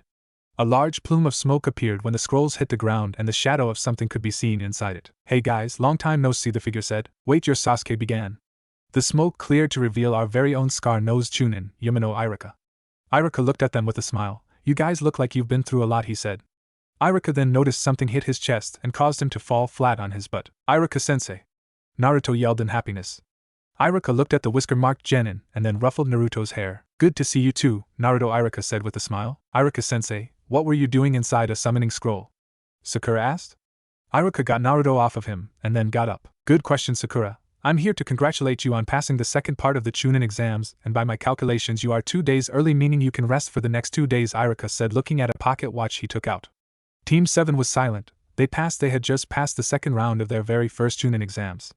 Then the silence was broken when Naruto started to jump up and down and whooping with joy. Sakura and Sasuke sat down, their legs too tired to support their weight. I see you haven't slowed down a bit, and Naruto. I would treat you guys to a chiraku, but Iruka inquired. Sasuke looked up. Yeah, but that's life, he said with a shrug. Sakura then looked around the room and noticed a plaque on the wall. Iruka-sensei, what's that plaque for? It looks like moth have been at it, and why are there spaces in between some of the words? Iruka looked at where Sakura was looking. Oh right, I nearly forgot. That's the real reason I'm here, Iruka said. Naruto stopped jumping around and looked at his former sensei. What do you mean, the real reason you're here? Naruto asked. Iruka looked at the heaven and earth scrolls on the ground. Well, first let me tell you the true purpose of this exam. It was to test your skills in being able to survive and also your trust. Iruka said. Trust? Sasuke said. Iruka nodded. Well, on some missions, you might be asked to deliver an important item that is not supposed to be opened until it is delivered to your client, and also you must not cave into pressure. Remember, Chunin are the team commanders in almost every mission, and trust and strength of will and body are important qualities in being one, Iruka said. The genin nodded before asking about the plaque again. Now you see, that plaque has a speech written by the Hokage himself to guide all to be Chunin. The blank spaces are filled in by either the words heaven or earth, such as in the third line. That space is filled in by heaven, meaning you need to raise your mind to greater heights. For example, if Naruto hopes to become Hokage, he must first get focused and become serious about his studies, Iruka began. Sakura and Sasuke chuckled at this, but Naruto scowled. I am smart. I was hiding it during the academy, Naruto thought. And Iruka continued, gaining back the genin's attention. If you require the attribute of earth, in which you need to gain the strength to fight off any opponent and survive any challenge, like Sakura, who as skinny as a twig needs to build some stamina and strength if she hopes to become Chunin, Iruka said. Naruto and Sasuke chuckled at her. Sakura then blushed in embarrassment. And if you require both skills of heaven and earth, then you can complete any mission without fail, Iruka finished. Hi, sensei, Naruto said. Iruka didn't answer, which caused Naruto to get a bit uneasy. Listen guys, these exams are tough and grueling, and some people have even died in them. I'm just worried about you, Rookie 9. Especially you, Naruto. Your fiery temper tends to interfere with your judgment, Iruka said in a sad tone. Naruto's eyes flashed red for a second. Iruka-sensei, I am not a kid anymore. This Ataichi you gave me is proof of my maturity. I'm a Konoha shinobi, understand? Naruto said with a tone of confidence. Iruka looked shocked. He had never heard Naruto speak like this before. But then that shock turned to a smile. Kakashi, you really do know these kids more than I do now, he thought. I understand, Naruto. Now go to the rooms assigned to you while you wait for the next 2 days. Hi, they answered, but then Naruto stopped mid-step. Iruka-sensei, I want Sasuke and me to go speak with Gigi. Sure, Naruto, this way. Sasuke, Naruto and Iruka then left to go to the Hokage while Sakura went to go to her room. But then she smelled something, and it smelled like food. She yelled and raced off in the direction of the smell. With the Hokage, Anko was on the chair in the Hokage's office with her shoulder open to all those present, the curse seal mark given to her by her former mentor Orochimaru. Does the curse mark still hurt? Sarutobi asked her. Anko adjusted the shoulder of her coat. Much less, arigato Hokage-sama, Anko said. Sarutobi nodded. Kotetsu and Izumo, who were in the room, looked at their leader. Hokage-sama, isn't Orochimaru one of the 3 Sannin of Konoha that became a Nukenin? Kotetsu asked. Sarutobi looked at the Chunin and nodded. I thought he went into hiding or maybe died, so why reappear now? Izumo asked. The Sandaime took a puff of his pipe. Because, Izumo, Kotetsu, he is here for Uchiha Sasuke, he answered. The 2 Chunin were shocked at what they just heard. They then decided not press on the matter any further, and watched the screen where a camera showed the teams who made it to the tower. Knock knock. The Hokage looked at the door. Enter, he said. The door opened and the people he least expected to come arrived through his door. Uzumaki Naruto and Uchiha Sasuke stepped through the door. Hey Gigi, what's up? Naruto said with his signature foxy grin. The Hokage looked at the 2 boys before welcoming them. So what are you 2 doing here? Sarutobi asked. Well, Sasuke and I want you to look at our seals, Naruto said. Naruto, the Sandaime said in an angry tone. He knows, Sakura too, Naruto said in a calm tone. Sarutobi then calmed down, and then Naruto lifted his shirt up to show his stomach. He then channeled chakra and the Kyuubi seal became visible, but over the Kyuubi seal was the Gojyo Fuin. I see the problem. Apparently there's been an odd-numbered seal placed over the original 8 trigram seal, Okay Naruto, just sit still and I'll get rid of it, Sandaime said. He then flashed through hand signs and then his fingertip glowed with green fire. Gojo Fuin Kai /5-pronged seal release, he shouted. Naruto gasped as the wind got knocked out of him from the Hokage's fingers being thrusted into his stomach. He fell to his hands and knees to catch his breath, but got up a few seconds later. In Naruto's mindscape, the fiery vortex instantly vanished, and Kyuubi began to hop around and howl with joy. Outside mindscape. Hey Kit, miss me? Kyuubi said with a grin. Toussaint, you're back, Suga. Naruto then told Kyuubi about what happened before the seal was removed. Sasuke then stepped forward and showed Sarutobi the curse mark. Oh Sasuke, I'm very sorry, but I don't know how to get rid of that seal, but I can make a seal to prevent its influence. But the seal's strength relies on your willpower to remain intact, he said. I don't care, I don't want to go with that pedophilic snake Baka, do it, Sasuke said. Sarutobi nodded and then applied the seal. All done, you boys can go now, Sarutobi said with a grandfatherly smile. Arigato, they said, and left the room with smiles on their faces. Outside Hokage's office. To the cafeteria? Naruto said with his foxy grin. Sasuke chuckled. To the cafeteria, my brother, away! Sasuke yelled and the two boys sped off to meet Sakura at the cafe. At the cafe, Sakura was sitting at a table with a plate piled high with food. There were burgers, fries, ice cream, salads, toast, eggs, ramen, onigiri, and many other delicacies. Naruto and Sasuke walked in and saw the leaning tower of Sakura. Their mouths agape, they grabbed their plates, got their food, but not as much as Sakura, and sat with her. Sakura, I thought girls wanted to watch their figure not become sumo wrestlers, Naruto said. Sakura looked at them and giggled. Of course I can't eat all this, I got this stuff for you guys, this is my food, she said, moving aside the large tray of food, and behind it was a salad, a couple onigiri, and a bottle of water. The two boys sighed in relief before grabbing the leaning tower of food and scarfing it all down, taking sips of water in between, and in a time of 10 minutes the mountain was reduced to a pile of breadcrumbs, dribbles of ice cream, and splatters of ramen soup mixed with rice grains. Ah, that was good, Naruto said with a little anime smoke cloud puffing out of his mouth when he belched. Sasuke nodded, patting his fat stomach, and belched loudly. Sakura was staring wide-eyed, sure she finished, but she didn't expect the boys to finish in that amount of time. How did you guys do that? Sakura asked. It's a male thing, Sakura, nay Naruto? Sasuke said. Naruto nodded before getting up. I'm gonna go take a nap, later guys, Naruto said with a wave. By Naruto, they both said as they watched their teammates retreating back. So wanna go to the room, Sasuke? Sakura said with a sly grin on her face. Sasuke's face brightened before grabbing Sakura's arm and racing off to her room, with Sakura laughing loudly throughout the tower. In Naruto's mindscape, Naruto was sitting once again at the chess table playing with Kyuubi. Kyuubi sent his rook into the fight and took out Naruto's knight. Naruto grinned and then sent his queen, killing Kyuubi's last knight and putting the king in check. Kyuubi moved his king out of harm's way, and while doing so an opportunity for checkmate, but hoped Naruto didn't notice it. Kyuubi's praying Tikami worked, for Naruto moved his pawn forward and Kyuubi sent in his rook and put Naruto in checkmate. Kyuubi's in human form, by the way. I win, Kit. Good game though, Kyuubi said with his vulpine grin. Naruto sighed and said, Toussaint, I let you win. I noticed the opening and I felt sorry for you since I always won after our very second game. Kyuubi scowled before turning his back on Naruto and pouted like a little child. Naruto laughed, and then got P to stretch his aching muscles from sitting down for so long. Okay Kit, new technique time for during your fight, Kyuubi said. Naruto's eyes sparkled and then grabbed Kyuubi by his arm. Arigato, arigato, arigato, he said with a smile. Kyuubi chuckled before prying his kit off his arm. Okay Kit, here, take this piece of paper, Kyuubi said, holding out a square piece of paper to Naruto. Naruto took the paper and looked at it quizzically. What is this, Kyuubi Toussaint? He asked. Kyuubi looked at Naruto and went into lecture mode. Naruto looked at Kyuubi and paled. Oh no, not another boring lecture. Kid, are you familiar with the 5 jutsu elements of wind, water, fire, lightning, and earth? Kyuubi asked Naruto. Naruto nodded. But what does this have to do with the paper?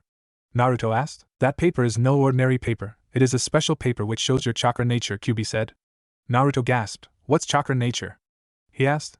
Chakra nature is the elemental affinity of your chakra. For example, the Uchiha specialize in fire jutsus, so therefore they have a fire chakra affinity, so basically it is to show which field of jutsu you specialize in.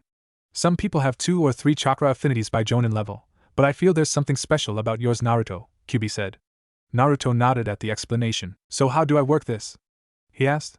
Just pump chakra into the paper, and depending on what happens to the paper will determine your chakra affinity. If the paper is cut, your wind; if the paper is burned, fire; if the paper crumples, lightning; paper becomes soaked, water; and if the paper turns to dust, earth. Understood? Kyuubi asked. Naruto nodded and then closed his eyes and focused his chakra into the piece of paper in his open palm. Then Kyuubi saw the most extraordinary thing happen. The paper was cut by a very powerful whirlwind into 4 pieces. One piece then burned, another crumpled, another became soaked, and the last piece turned to dust. Kyuubi was wide-eyed, slack-jawed, and speechless.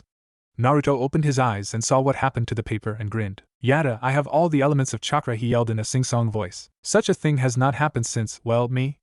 I thought I was the only one with the ability to have all 5 chakras, but I guess my ceiling in you has given you it, Kyuubi said. Naruto then stopped jumping and asked Kyuubi, so which jutsu will I learn? He asked. Well, I guess your abilities should have been noticeable since you were able to use those 5 elemental dragons from the scroll, Kyuubi said to himself, and then began muttering about other things. Naruto started to become very annoyed at this. Hey furball! Naruto yelled. Kyuubi looked at Naruto with murder in his eyes. Don't you ever call me furball again, young man, or else I won't teach you for a whole year, Kyuubi said in an angry tone. Naruto nodded as he tried not to pee his pants. So what will I be learning to, San? He asked again. Kyuubi thought for a few seconds before snapping his fingers with realization. Okay kid, your first of the many jutsus I will be teaching you is Raikurai no Jutsu / Thunderbolt Jutsu. It sends a concentrated bolt of lightning chakra from your fingertips and badly damages the opponent. The more chakra you add, the stronger it is. Observe, he said. Kyuubi then performed some hand signs. He then positioned his hand as if he was pointing at the tree with his pointer and middle fingers, the buzzing of electricity coming from his fingers. Then sparks started coming off from it, and then Kyuubi gave a yell and a powerful lightning blot blasted the tree to bits. Naruto covered his eyes before thinking, Suga / amazing, and then with a smile began to try it himself. Kyuubi then stopped him. San, why did you stop me? Naruto asked. Because kid, you have to learn the necessary exercises to convert your ordinary chakra into the elemental chakra and master it. A light bulb, a leaf, a stick, and a small rock appeared in the Bija's hand. These objects are needed for mastering the conversion of chakra. If you can light this light bulb for more than 10 minutes, then you have mastered lightning chakra. To master wind, cut the leaf in half. To master earth, change the rock to mud. Light this stick ablaze for fire and for water. Go to the pond and try and make a water pillar 12 feet tall to master water. These were the exercises I was given by master for my elemental training, Kyuubi said, and as he said this the 9,000-year-old demon looked as if he'd aged a few more thousand years. Naruto then wondered how he would do all this within 2 days, for he wanted to learn before the fighting part of the exam started. Then a light bulb appeared above his head. Naruto growled and saw Kyuubi holding a light bulb. Not so funny when somebody does it, you, isn't it? Kyuubi said with a grin. Naruto then made the cross-shaped sign for his favorite jutsu. Tajua Kagebunshin no Jutsu / Mass Shadow Clone Jutsu, he yelled, and then thousands of clones appeared. Okay guys, I made 4,900 of you, so including me there's 5,000 knees here. We'll be splitting into 5 groups, 1,000 knees in each group. Naruto then pointed at the first 1,000, you guys practice fire. He pointed at a next group, wind for you guys, he said. He pointed at 2 more groups for earth and water, and the final group will be you 999 will be with me for lightning training, understood? He asked his clones. A chorus of highs was heard and the designated tool for each training exercise appeared in the hands of each clone. Kyuubi watched from the shade of an oak tree in Naruto's made-up meadow / forest landscape. Remember kid, use your chakra only to do those exercises, the demon lord reminded his adopted son. The Narutos nodded and resumed their exercises. Kyuubi chuckled, oh the kid was going to be tired for a while. By a while I mean a long time after he was done with this and learning the Rakurai no Jutsu. Kyuubi then yawned, before going into his fox form, going into regular size, which by the way was huge, and fell asleep to sounds of Naruto's groaning and concentration as they tried the exercise. 1 day later, Naruto's mindscape. Hey San, check this out, Naruto said, waking up the large fox. Kyuubi blinked his eyes as they adjusted to the bright light of the sun made in Naruto's mind. The great Kyuubi yawned before looking down at his adopted son. What kid? The Lord of Foxes asked. Naruto then made a cross seal, Kagebunshin no Jutsu, he said. 4 clones then poofed into existence, each one with the object used for each individual elemental exercise. The Naruto with the stick in his hand focused his chakra and then a blazing yellow and red flame turned it to ashes. Kyuubi nodded with a grin. The one with the rock did the same and the rock started to liquefy forming mud. One then ran all the way to the pond and put his palm on the water. The clone focused his chakra and then a pillar of water at least 15 feet tall sprang up before falling back down. The clone with the leaf placed the leaf between his hands and then focused his chakra. It then removed its hand and there lay the leaf cut perfectly in half along the mid-vein, and then original Naruto made a light bulb form in his hand. He then focused his chakra and then the light bulb lit. 10 minutes later, Naruto then cut off his chakra and the light bulb flickered off. Kyuubi looked astonished. He had taken at least a month to finish these exercises, even with bunshins, but Naruto managed to do it within a day. Kit, I have never been more proud than I am now. Good job, now time for that Raikurai no Jutsu, he said. Naruto nodded and made some hand signs. Naruto then pointed out his pointer and middle fingers and placed his hand by his waist. He then began moving his hand in a circular motion. A humming sound was heard coming from it. Then when Naruto noticed sparks start to form on his fingertips, he thrust his hand out, and then a powerful lightning bolt shot from his hand and completely obliterated a tree, turning it into splinters. Kyuubi clapped his paws and chuckled. Jutsus he had learned that took at least weeks to learn, had been learned in a day by this boy. Still prouder than ever, my boy. Now you have one more day before the Chunin exams, so get ready to learn a lot of jutsus and fall from chakra exhaustion. Naruto nodded. Hi Kyubi-sensei. Kyubi chuckled. Now then, let's begin. With Sakura and Sasuke. The two of them were lying down on Sakura's bed sleeping in each other's arms, while Sakura was and she was snoring. Sasuke looked up at the ceiling with bags under his eyes. It was a wonder why Naruto, who was on the bed next to theirs, was still asleep. Dear Kami, I couldn't sleep at all because of her snoring, but at least I got a whole lot of making out done with Sakura-chan, so it was totally worth it, the Uchiha survivor thought with a happy grin on his face. He then fell asleep, too tired to complain about Sakura's snoring. A/N. You know how you have one of those moments where you're so tired that you could block out any sound once you fall asleep? Yeah, that's what Sasuke just had. The Tower Cafe. Teams 8 and 10 had just reached the tower and were exhausted both mentally and physically from running from all those giant reptiles, mammals and insects. Kiba and Akamaru were rapidly making a huge piece of steak disintegrate into their mouths. Chuji was the same as Kiba except he was eating a mountain. No, not even a mountain. A fucking Mount Everest-sized plate of food and was slowly, but surely eating away at it with all the speed he had. Shikamaru went to his room to sleep. Ino and Hinata had forgotten all about their manners that were taught to them, and were rapidly eating away at the food placed before them. Shino was the only one with some dignity left, and was using his cutlery to eat at some pancakes. After the meal, the two teams then left to their respective rooms to sleep and later discuss plans on how to fight their opponents. Team 10's room. After sleeping. Alright guys, we're going to need to do some serious training if we want to become Chunin, Ino said, being the self-proclaimed leader of the team. Chuji took out a bag of chips, while Shikamaru yawned. Troublesome, he said. A vein appeared above Ino's eyebrows as her eye twitched in annoyance. Come on guys, if we're gonna become Chunin we need to get serious, she yelled. Shikamaru covered his ears. Do you have to yell? There are other people here too, you know. Ino then calmed down, as Shikamaru spoke. Okay, Chuji, these fights are most likely going to be one-on-one, so you need to make a strategy for yourself. Ino, you have to find a way to keep your enemies still if you're going to use your Shintenshin no Jutsu/mind transfer jutsu. Of course, if the opponent is a foreigner, you could have the element of surprise seeing as they might not know the move, but you have to take precautions. As for me, you know how I operate, he said. Ino and Chuji nodded, but then Chuji asked, hey, how come we have to have strategies, but you don't? Shikamaru sighed. For two reasons. One, it's too troublesome, and two, I come with strategies once I have finished analyzing my opponents. I thought you knew that, Chuji, he said.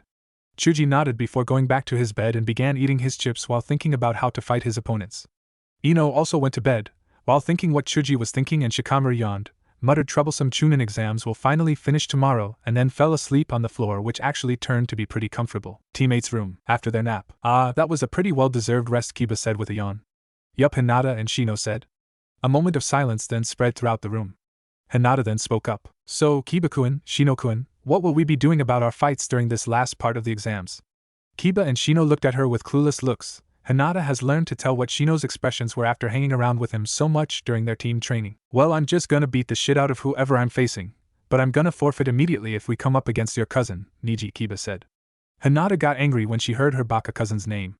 Or that sand guy, he gives me the creeps, especially after what happened in the Forest of Death, he added. Hinata's anger quickly dissipated when she heard about Gaara, and Shino remained quiet as always as they remembered the incident. Akamaru whined in fear inside Kiba's jacket. Flashback. I'm changing my flashback font from bold to underline. Okay. Kiba, Hinata and Shino were jumping through the trees towards the tower, as they had just ambushed another team and got their earth scroll. Kiba then stopped and sniffed the air. Hey guys, there's some people up ahead. Hinata then flashed through hand signs. Byakugan slashed the all-seeing evil eye. The veins around Hinata's eyes then became visible as her clan dojutsu was activated. Her vision then increased 100-fold as she looked a few kilometers ahead, and the chakra signatures of the people Kiba smelt. Around 3 people, but one of them has a strange chakra, she said. Let's go check it out, Shino suggested. The other two nodded, and then quietly yet swiftly they jumped through the trees to the destination of the strange people. After jumping for a few minutes they dropped to ground level and hid behind some bushes after sensing the chakra signatures of the strange 3 people. And as it turns out, those people were the Suna Genin team. In front of the Suna team there stood a team of AIM Genin. Surrender your scroll and we'll let you live, the one in the middle said. The Suna team remained silent until Gaara spoke. I am Sabaka no Gaara, and if you don't get out my way I'll kill you, he said in the tone of that of maniac. The AIM Genin trembled before taking out their battle umbrellas. Eat this, they said. They threw their umbrellas into the air, and then kept them up there and spun them with chakra. AIM Saban no Jutsu / raining Saban Jutsu, the AIM team said. Then the spinning umbrellas released a huge wave of Saban at Gaara. A thwacking sound was heard, a sign that the Saban hit something. We got him, the one on the left said. Yeah, he's probably dead, the one on the right said. The smoke cloud created from the impact of the Saban cleared, and there stood Gaara in all his glory with a wall of sand which blocked the Saban. Raining Saban, let's make rain blood instead, he said, getting a wild look in his eyes. The sand from the wall and some more sand from Gaara now open gourd flowed towards the aimed genin. The sand then enveloped the three. Gaara smiled evilly and thrust his hand out. Sabakuku/sand coffin, he said. Gaara then closed his outstretched hand as if he was squeezing something. Sabakukosu/sand burial. The sand then imploded and crushed the ninja inside so fast they didn't even have time to scream. A large fountain of blood then blew out of the sand and fell onto the ground in front of Gaara. Hinata and her teammates were shocked at this genin show of power, skill, and not even show a hint of remorse when killing those three genin. Kankuro then started shouting at Gaara as he picked up the scroll while Gaara and Temari just stood there. Kiba then hears something that sounded like, "I don't see you two as siblings, only as teammates." No more. The Gaara's team then jumped away, leaving a sick-looking teammate behind the bushes. And flashback. Teammate then decided it was time for bed again as they needed a lot of rest for tomorrow. With Team 7, in Naruto's mindscape, Naruto was lying on the ground exhausted from his elemental jutsu training done with Kyuubi. Kyuso, my chakra is completely gone and I'm dead tired. I learned at least 20 elemental jutsus since I have all the chakra natures, but I didn't know the training would be this tough. The blonde Jinchuriki thought. Naruto then got up and walked over to Kyuubi, who was gazing into a pond. This one was a regular one, not the pond that makes him see what Naruto sees, looking at the multicolored koi fish swimming around like as if they were dancing. Hey Tusan, I'm tired and the fights are tomorrow, so can I sleep now? He asked with a yawn. The Fox Lord nodded and then returned to watching the fish. Naruto grinned before closing his eyes and he left his mindscape to sleep in the land of dreams, aka reality. Outside Naruto's mindscape, Naruto woke with a start and saw a very kawaii/cute scene before him. Sasuke was lying on his back with his arm wrapped around Sakura's waist and Sakura resting her head on his chest. Naruto smiled and then shut his eyes and went back to sleep. Kabanwa/good night/evening, Sasuke and I, Sakura ne, he said. The day of the Chunin exam finals, the Jonin instructors, Ibiki, Enko and the Hokage were standing in front of a large statue of a pair of hands in the ram sign in a large room before the various genin teams that survived the forest. The teams that survived were Gaara's team, the Rookie 9 and the Odo team and Kabuto's team. So the Rookie 9 made it. No wonder their Jonin instructors allowed them to take this exam, the Hokage thought. Uchiha Sasuke and you blonde-haired kid, you two will pay for breaking my arms, Saku thought. So the Uchiha maid Niji thought with a smirk. Yash Gai-sensei, I will make you proud. Lee mentally yelled. Naruto-kun's team made it, yay, Hinata thought. I'll beat that Sakura team for stealing Sasuke-kun from me, Ino thought. Welcome one and all to the annual Chunin exams. Now I will tell you that the reason we have this exam is to promote friendship between all our various villages. However, I see these exams as a so-called miniature war between us, Sarutobi said. A miniature war? Tenten said to herself with a confused look on her face. So let me reiterate before the third exam begins. You are taking no ordinary test. You are risking your very lives, hopes and dreams in order to do this exam, he said. Let's just hurry up and get to the fighting already, Gaara said with impatience. Oh, we have an eager one here, Sarutobi said with a chuckle. A poof of smoke then appeared in front of the sandame. A pale-looking man with messy raven black hair, bags under his eyes and looked like he had a bad cold appeared before the crowd. Gomen for interrupting Hokage-sama. But please allow me, Gecko Hate, proctor of the third exam, to speak, Hate said. Very well, carry on, Sandame said with a puff of his pipe. Okay, anyone who wants to leave now, do so immediately, he said. Kabuto then raised his hand. Naruto looked surprised. Kabuto, why? Naruto said with a confused tone.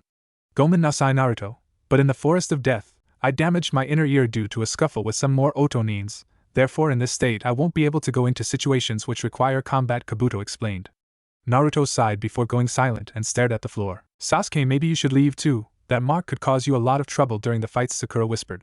Sasuke scratched the crook of his neck where the seal lay at bay by the protection seal. It's okay, Sakura-chan, I can handle it, and Sandame-sama put a protection seal to prevent it from taking over like last time. But what if that seal fails, Sasuke-kun, what will you do then? Sakura said a bit louder.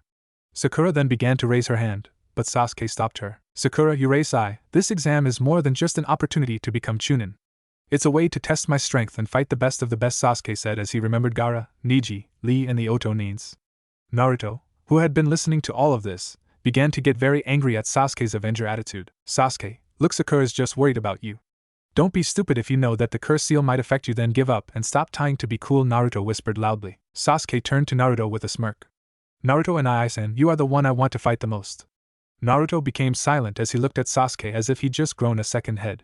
Then Naruto smiled. Then don't lose because I want to fight you too, he replied. Kabuto had long left when Team 7's conversation ended. Okay, since that's it, we shall now start the preliminaries since there are still too many examinees in this place. So in order to reduce it we will have the prelims, Hate said. The sickly Jonin turned to his fellow Jonin, Enko, and nodded. Enko then spoke into the headset she wore, and then a whirring sound was heard as an electronic board appeared from a panel in the wall.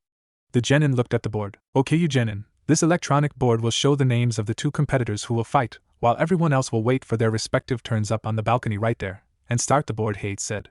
The board then started to flash through names at a high speed, making the letters of the people's names look like blurs. Uchiha Sasuke and Akato Yoroi remain here while everyone else left to the balcony, Hate ordered.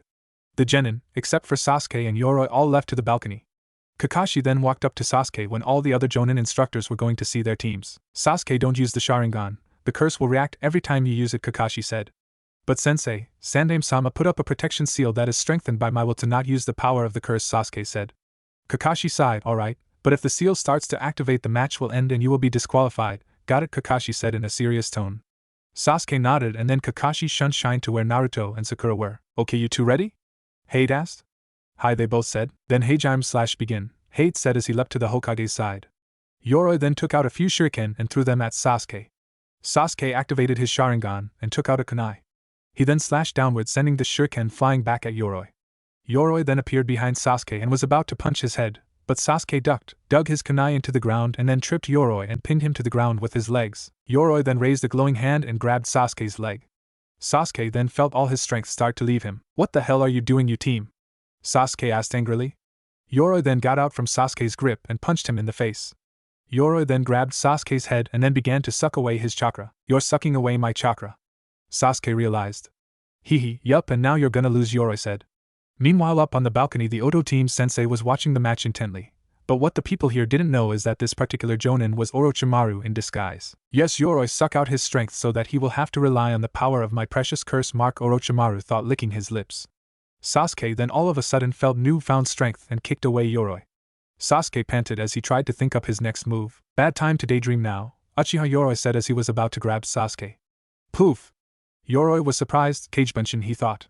Yoroi was then kicked in the back by a foot courtesy of Sasuke. You see, I had already switched myself with a Kagebunshin and hinged into a kunai and pulled this sneak attack on you, but I was surprised by your abilities, Yoroi. Now time for you to face my ultimate finishing move, Sasuke said, the two tomo in each Sharingan eye spinning rapidly. Kagebunshin no Jutsu, he said.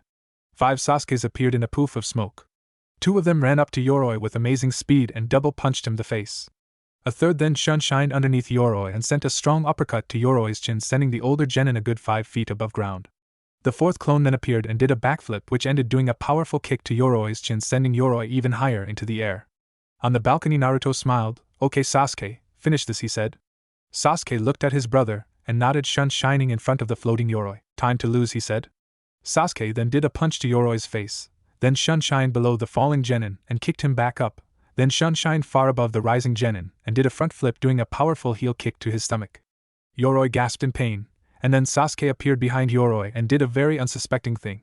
His fists and feet caught afire, but he wasn't burning.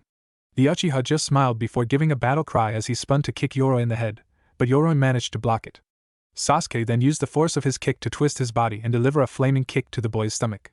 Sasuke then punched Yoroi with a flaming fist to the face, and then as they were only 3 feet above the ground, Sasuke quickly spun his body in a very powerful, flaming kick to Yoroi's stomach and yelled the name of his Rindan/combo, Doki no Ryu Rindan/Dragon's Wrath Barrage. If anyone has any better suggestions, let me know and I might change it if it's cool, Sasuke yelled as he slammed his flaming heel into Yoroi's belly as they hit the ground, and upon impact a pillar of flame rose from the spot where Sasuke and Yoroi were. The flames quickly died down, and there stood Sasuke over a burned Yoroi and a piece of his shirt still burning. The medics came and took away Yoroi, who was suffering from second-degree burns all over his body and internal bleeding. Winner, Uchiha Sasuke Hate said. Naruto and Sakura were whooping with joy while the others were wondering how Sasuke was able to that thing with the fire. Sasuke then shoved his hands in his pockets and walked to his team with a smirk. Whatever training Kakashi did with Sasuke, it sure worked, Asuma said to Kurenai, whose teams just happened to next to each other. Yeah, but what about Sakura and Naruto? I'm wondering about their growth now that I've seen this year's Rookie of the Year fight. Asuma nodded and lit a cigarette. Flash forward. Kankuro vs Tsurugi Misumi, winner Kankuro. Shino vs Zaku, winner Shino. Temari vs Tenten, winner Temari. And flash forward. The people then began to talk about the fights. Kankuros was very sneaky, making his puppet fight for him before ambushing his opponent. Shino showed surprising skill with his family's clan jutsus with the use of his Kakai bugs. Zaku might have won with that move he pulled with pretending for his arms to be broken, but got his arm blown off in the end. The boards flashing then ruined the people's trains of thought. Haruno Sakura vs Yamanaka Ino, Hate called. The two kunoichi were, all I could say is, shocked due to lack of a smarter sounding word. The girl then walked down to the floor and faced each other. Sakura, you're gonna pay for taking Sasuke-kun from me, Ino said. Sakura grinned before removing her hitaite from its hairband style before tying around her forehead. Come on, Ino, tie it around your forehead. I'll wait, remember. We made a pact that when we fight each other, we wear our hitaite like true shinobi, Sakura said. Ino nodded and removed her hitaite from her left thigh and tied it around her forehead. Flashback. Sakura and Ino were standing in front of the ninja academy facing each other. Look, Ino, I know we're friends, but since we both want Sasuke, we're rivals now, and since we're both qualified shinobi now, she said. Ino was surprised. You know I'm gonna get him right, and besides, why throw away a friendship for Sasuke-kun? Ino shouted. Sakura sighed. Don't worry, we can reform it when one of us gets Sasuke, and also when we fight. Sakura paused when Ino looked at her to continue her statement. We fight with our hitaites on our foreheads like true shinobi, swear that to me, she said. Ino nodded and shook Sakura's hand. End flashback. Ino and Sakura glared at each other before going in for the attack. Sakura and Ino both threw punches at each other, and caught each other's respective punches as if they were mimicking each other's movements. They then began doing similar punches and kicks which connected with each other. Sakura then jumped away and performed cage bunshin, but Ino just thought they were regular bunshins. This isn't the academy, Sakura. You can't beat me with basic bunshin no jutsu, she shouted. The three Sakuras then rushed Ino as Ino prepared to fight back. Well, Ino, it's a good thing this is not an academy-level jutsu, she said as she focused chakra into her entire leg structure. Ino looked surprised. What do you mean? I mean, this isn't bunshin no jutsu. This I learned from Uzumaki Naruto himself. Cage bunshin no jutsu, she said. The Sakuras then disappeared and reappeared in front of Ino's shocked face before one cage bunshin tripped Ino, and while Ino was falling, the clone that tripped her kicked her back up into the waiting fist of another cage bunshin who punched Ino the face back towards the Sakura bunshin that kicked her. This was repeated constantly. The people in the stand were sweat dropping. Ino looks just like one of those blow-up weighted punching bag things, where when you hit it, it just comes back up, Shikamaru said with a grin. Chuji was eating his bag of chips and Asuma was smoking a cigarette, trying not to chuckle at the sight before him. Team 7 and 8 minus Shino were rolling on the floor laughing while Shino just raised his eyebrows in amusement. Tamari was struggling not to laugh. Kankuro was laughing, while Baki, their Jonin sensei, and Gaara showed Shino's expression. Ino then managed to dodge the punching Sakura bunshin and grab its outstretched arm and bonking it on the head, dispelling it, and then did a quick kick to the other bunshin, also dispelling it. The original Sakura then appeared behind the beat-up Ino and tapped her shoulder. Ino turned around to get a fist to her face, sending her flying across the arena floor. Ino got up and wiped her mouth, which had blood on it. It's not possible. You can't be stronger than me, Ino said. Sakura smiled. Hey, when you train with Naruto, you're bound to get stronger, she said. Ino was puzzled. How Naruto's just a big baka, the class clown, a dope, how can you possibly learn to be stronger from? But Ino didn't get to finish when a powerful uppercut hit her in the chin, followed by a series of rapid punches all over Ino's body and finishing with a swift kick sending Ino flying. Sakura walked towards the broken Ino with fire surround her, and her eyes went blank, a sign that inner Sakura was unleashed. Don't ever insult Naruto and Ai-san again, you hear me, bitch, Sakura yelled, grabbing Ino by the collar. Ino chuckled before forming the Torai/bird hand sign. Shintenshin no jutsu/mind transfer jutsu, she said as her spirit left her body and entered Sakura's. The Konoha genin were surprised. Ino allowed herself to get beat and lead Sakura to the point where Sakura would grab Ino like that and then use her Shintenshin no jutsu. Brilliant, very stupid to take on an angered Sakura, but still brilliant, Naruto thought after getting over the fact that Ino had just insulted him. Ino's body then fell to the floor as Sakura lost her grip on it. Sakura's head was downcast, her bangs covering her eyes. What's going on, Kakashi-sensei? Naruto and Sasuke asked with concern. Kakashi, who was reading his little orange book, folded the corner of the page and shut it. Well, Ino used her Shintenshin no jutsu, and since Ino hasn't immediately taken over means that Sakura is fighting for control. For the only way to avoid Ino's jutsu is to either dodge it and then use the opportunity that her spirit won't be back to her body for quite a while and make her surrender and or pummel it to a pulp, or you can fight with mental willpower, Kakashi explained to his students. Naruto looked confused. What's mental willpower? He asked. Kakashi spoke again. Mental willpower is the power to do things when it is controlled or taken over. For example, if Ino were to take over you, Naruto, you would be able to thrust her out of your mind since you would most likely fight back. But in your case now, Kyuubi would just force her out himself. The former scenario would apply to any non-Jinchuriki, Kakashi said. Sakura's mindscape. Ino and Sakura were fighting it out in her mind, which looked like a forest of sakura trees in full bloom surrounding a clearing with a flowing river and a grass-covered field. Ino, get out of my mind, Sakura said. Why would I do that? If I did that, the jutsu would end, Ino said as if it were very obvious. Fine, then I'll just get back up. Inner Sakura now, she shouted. Ino was confused until a large shadow covered her. Ino looked up slowly and saw a black and white version of Sakura with the kanji for Inner Sakura written on its forehead. Oh, did I mention that this Sakura is like a gargantuan version of Sakura, my bad. By Ino, Sakura said as a portal appeared behind her. Inner Sakura then picked up Ino, and threw her at Sakura. A baseball bat then appeared in Sakura's hands. Sakura swung the bat and hit Ino in the face into the portal which leads to outside her mind. And she's out of there, Shinaro, Sakura shouted as baseball music started to play in her mind. Outside Sakura's mindscape, Ino's and Sakura's bodies convulsed for a second and eyes of Ino and Sakura opened wide. Sakura, what was that? Ino asked, shocked at what just happened to her spirit. None of your business, Sakura said from behind her. Ino was about to turn when a kunai was placed in front of her throat. Ino sighed. I forfeit, Ino said in a sad voice. Hate, who had fallen asleep, but was awoken by Anko, got up and wiped the drool from his mouth. Huh, what? Oh yeah, winner Harino, Sakura Hate said. The arena was silent as Sakura walked back to Sasuke and Naruto. Lee was crying rivers that his lady love had won her match and vowed he would win his. Lee then walked over to Naruto's team. Ino walked back up to the balcony where her teammates were. Hey Naruto-kun, Lee said. Naruto turned. Oh hey bushy brows, Naruto said with a wave. So what do you think of the matches so far? Lee asked. They are awesome, except for the one between Tenten and Temari. It was kinda short, Naruto said. Lee nodded. I'm gonna fight before you, he said. Naruto, not wanting to be a loser, said, I am just watch the screen, he said, pointing at it, which was flashing names quicker than the normal eye could see. The names stopped. Inuzuka, Kiba, and Uzumaki. Naruto, come on down, Hate called. Kiba whooped with joy, while Akamaru barked with happiness. We got it made, Akamaru. We're gonna win this for sure, Kiba aided to his pup as he jumped down to the floor. Naruto also jumped down and stood to face Kiba. One question, Hayate-san, are dogs allowed in battle? Naruto asked. Hate nodded. Animals are used as weapons like kunai and shuriken, so yes, it's valid. Naruto nodded and got into his Kitsune fighting stance. Kurenai walked over to Kakashi. Hey Kakashi, wanna make a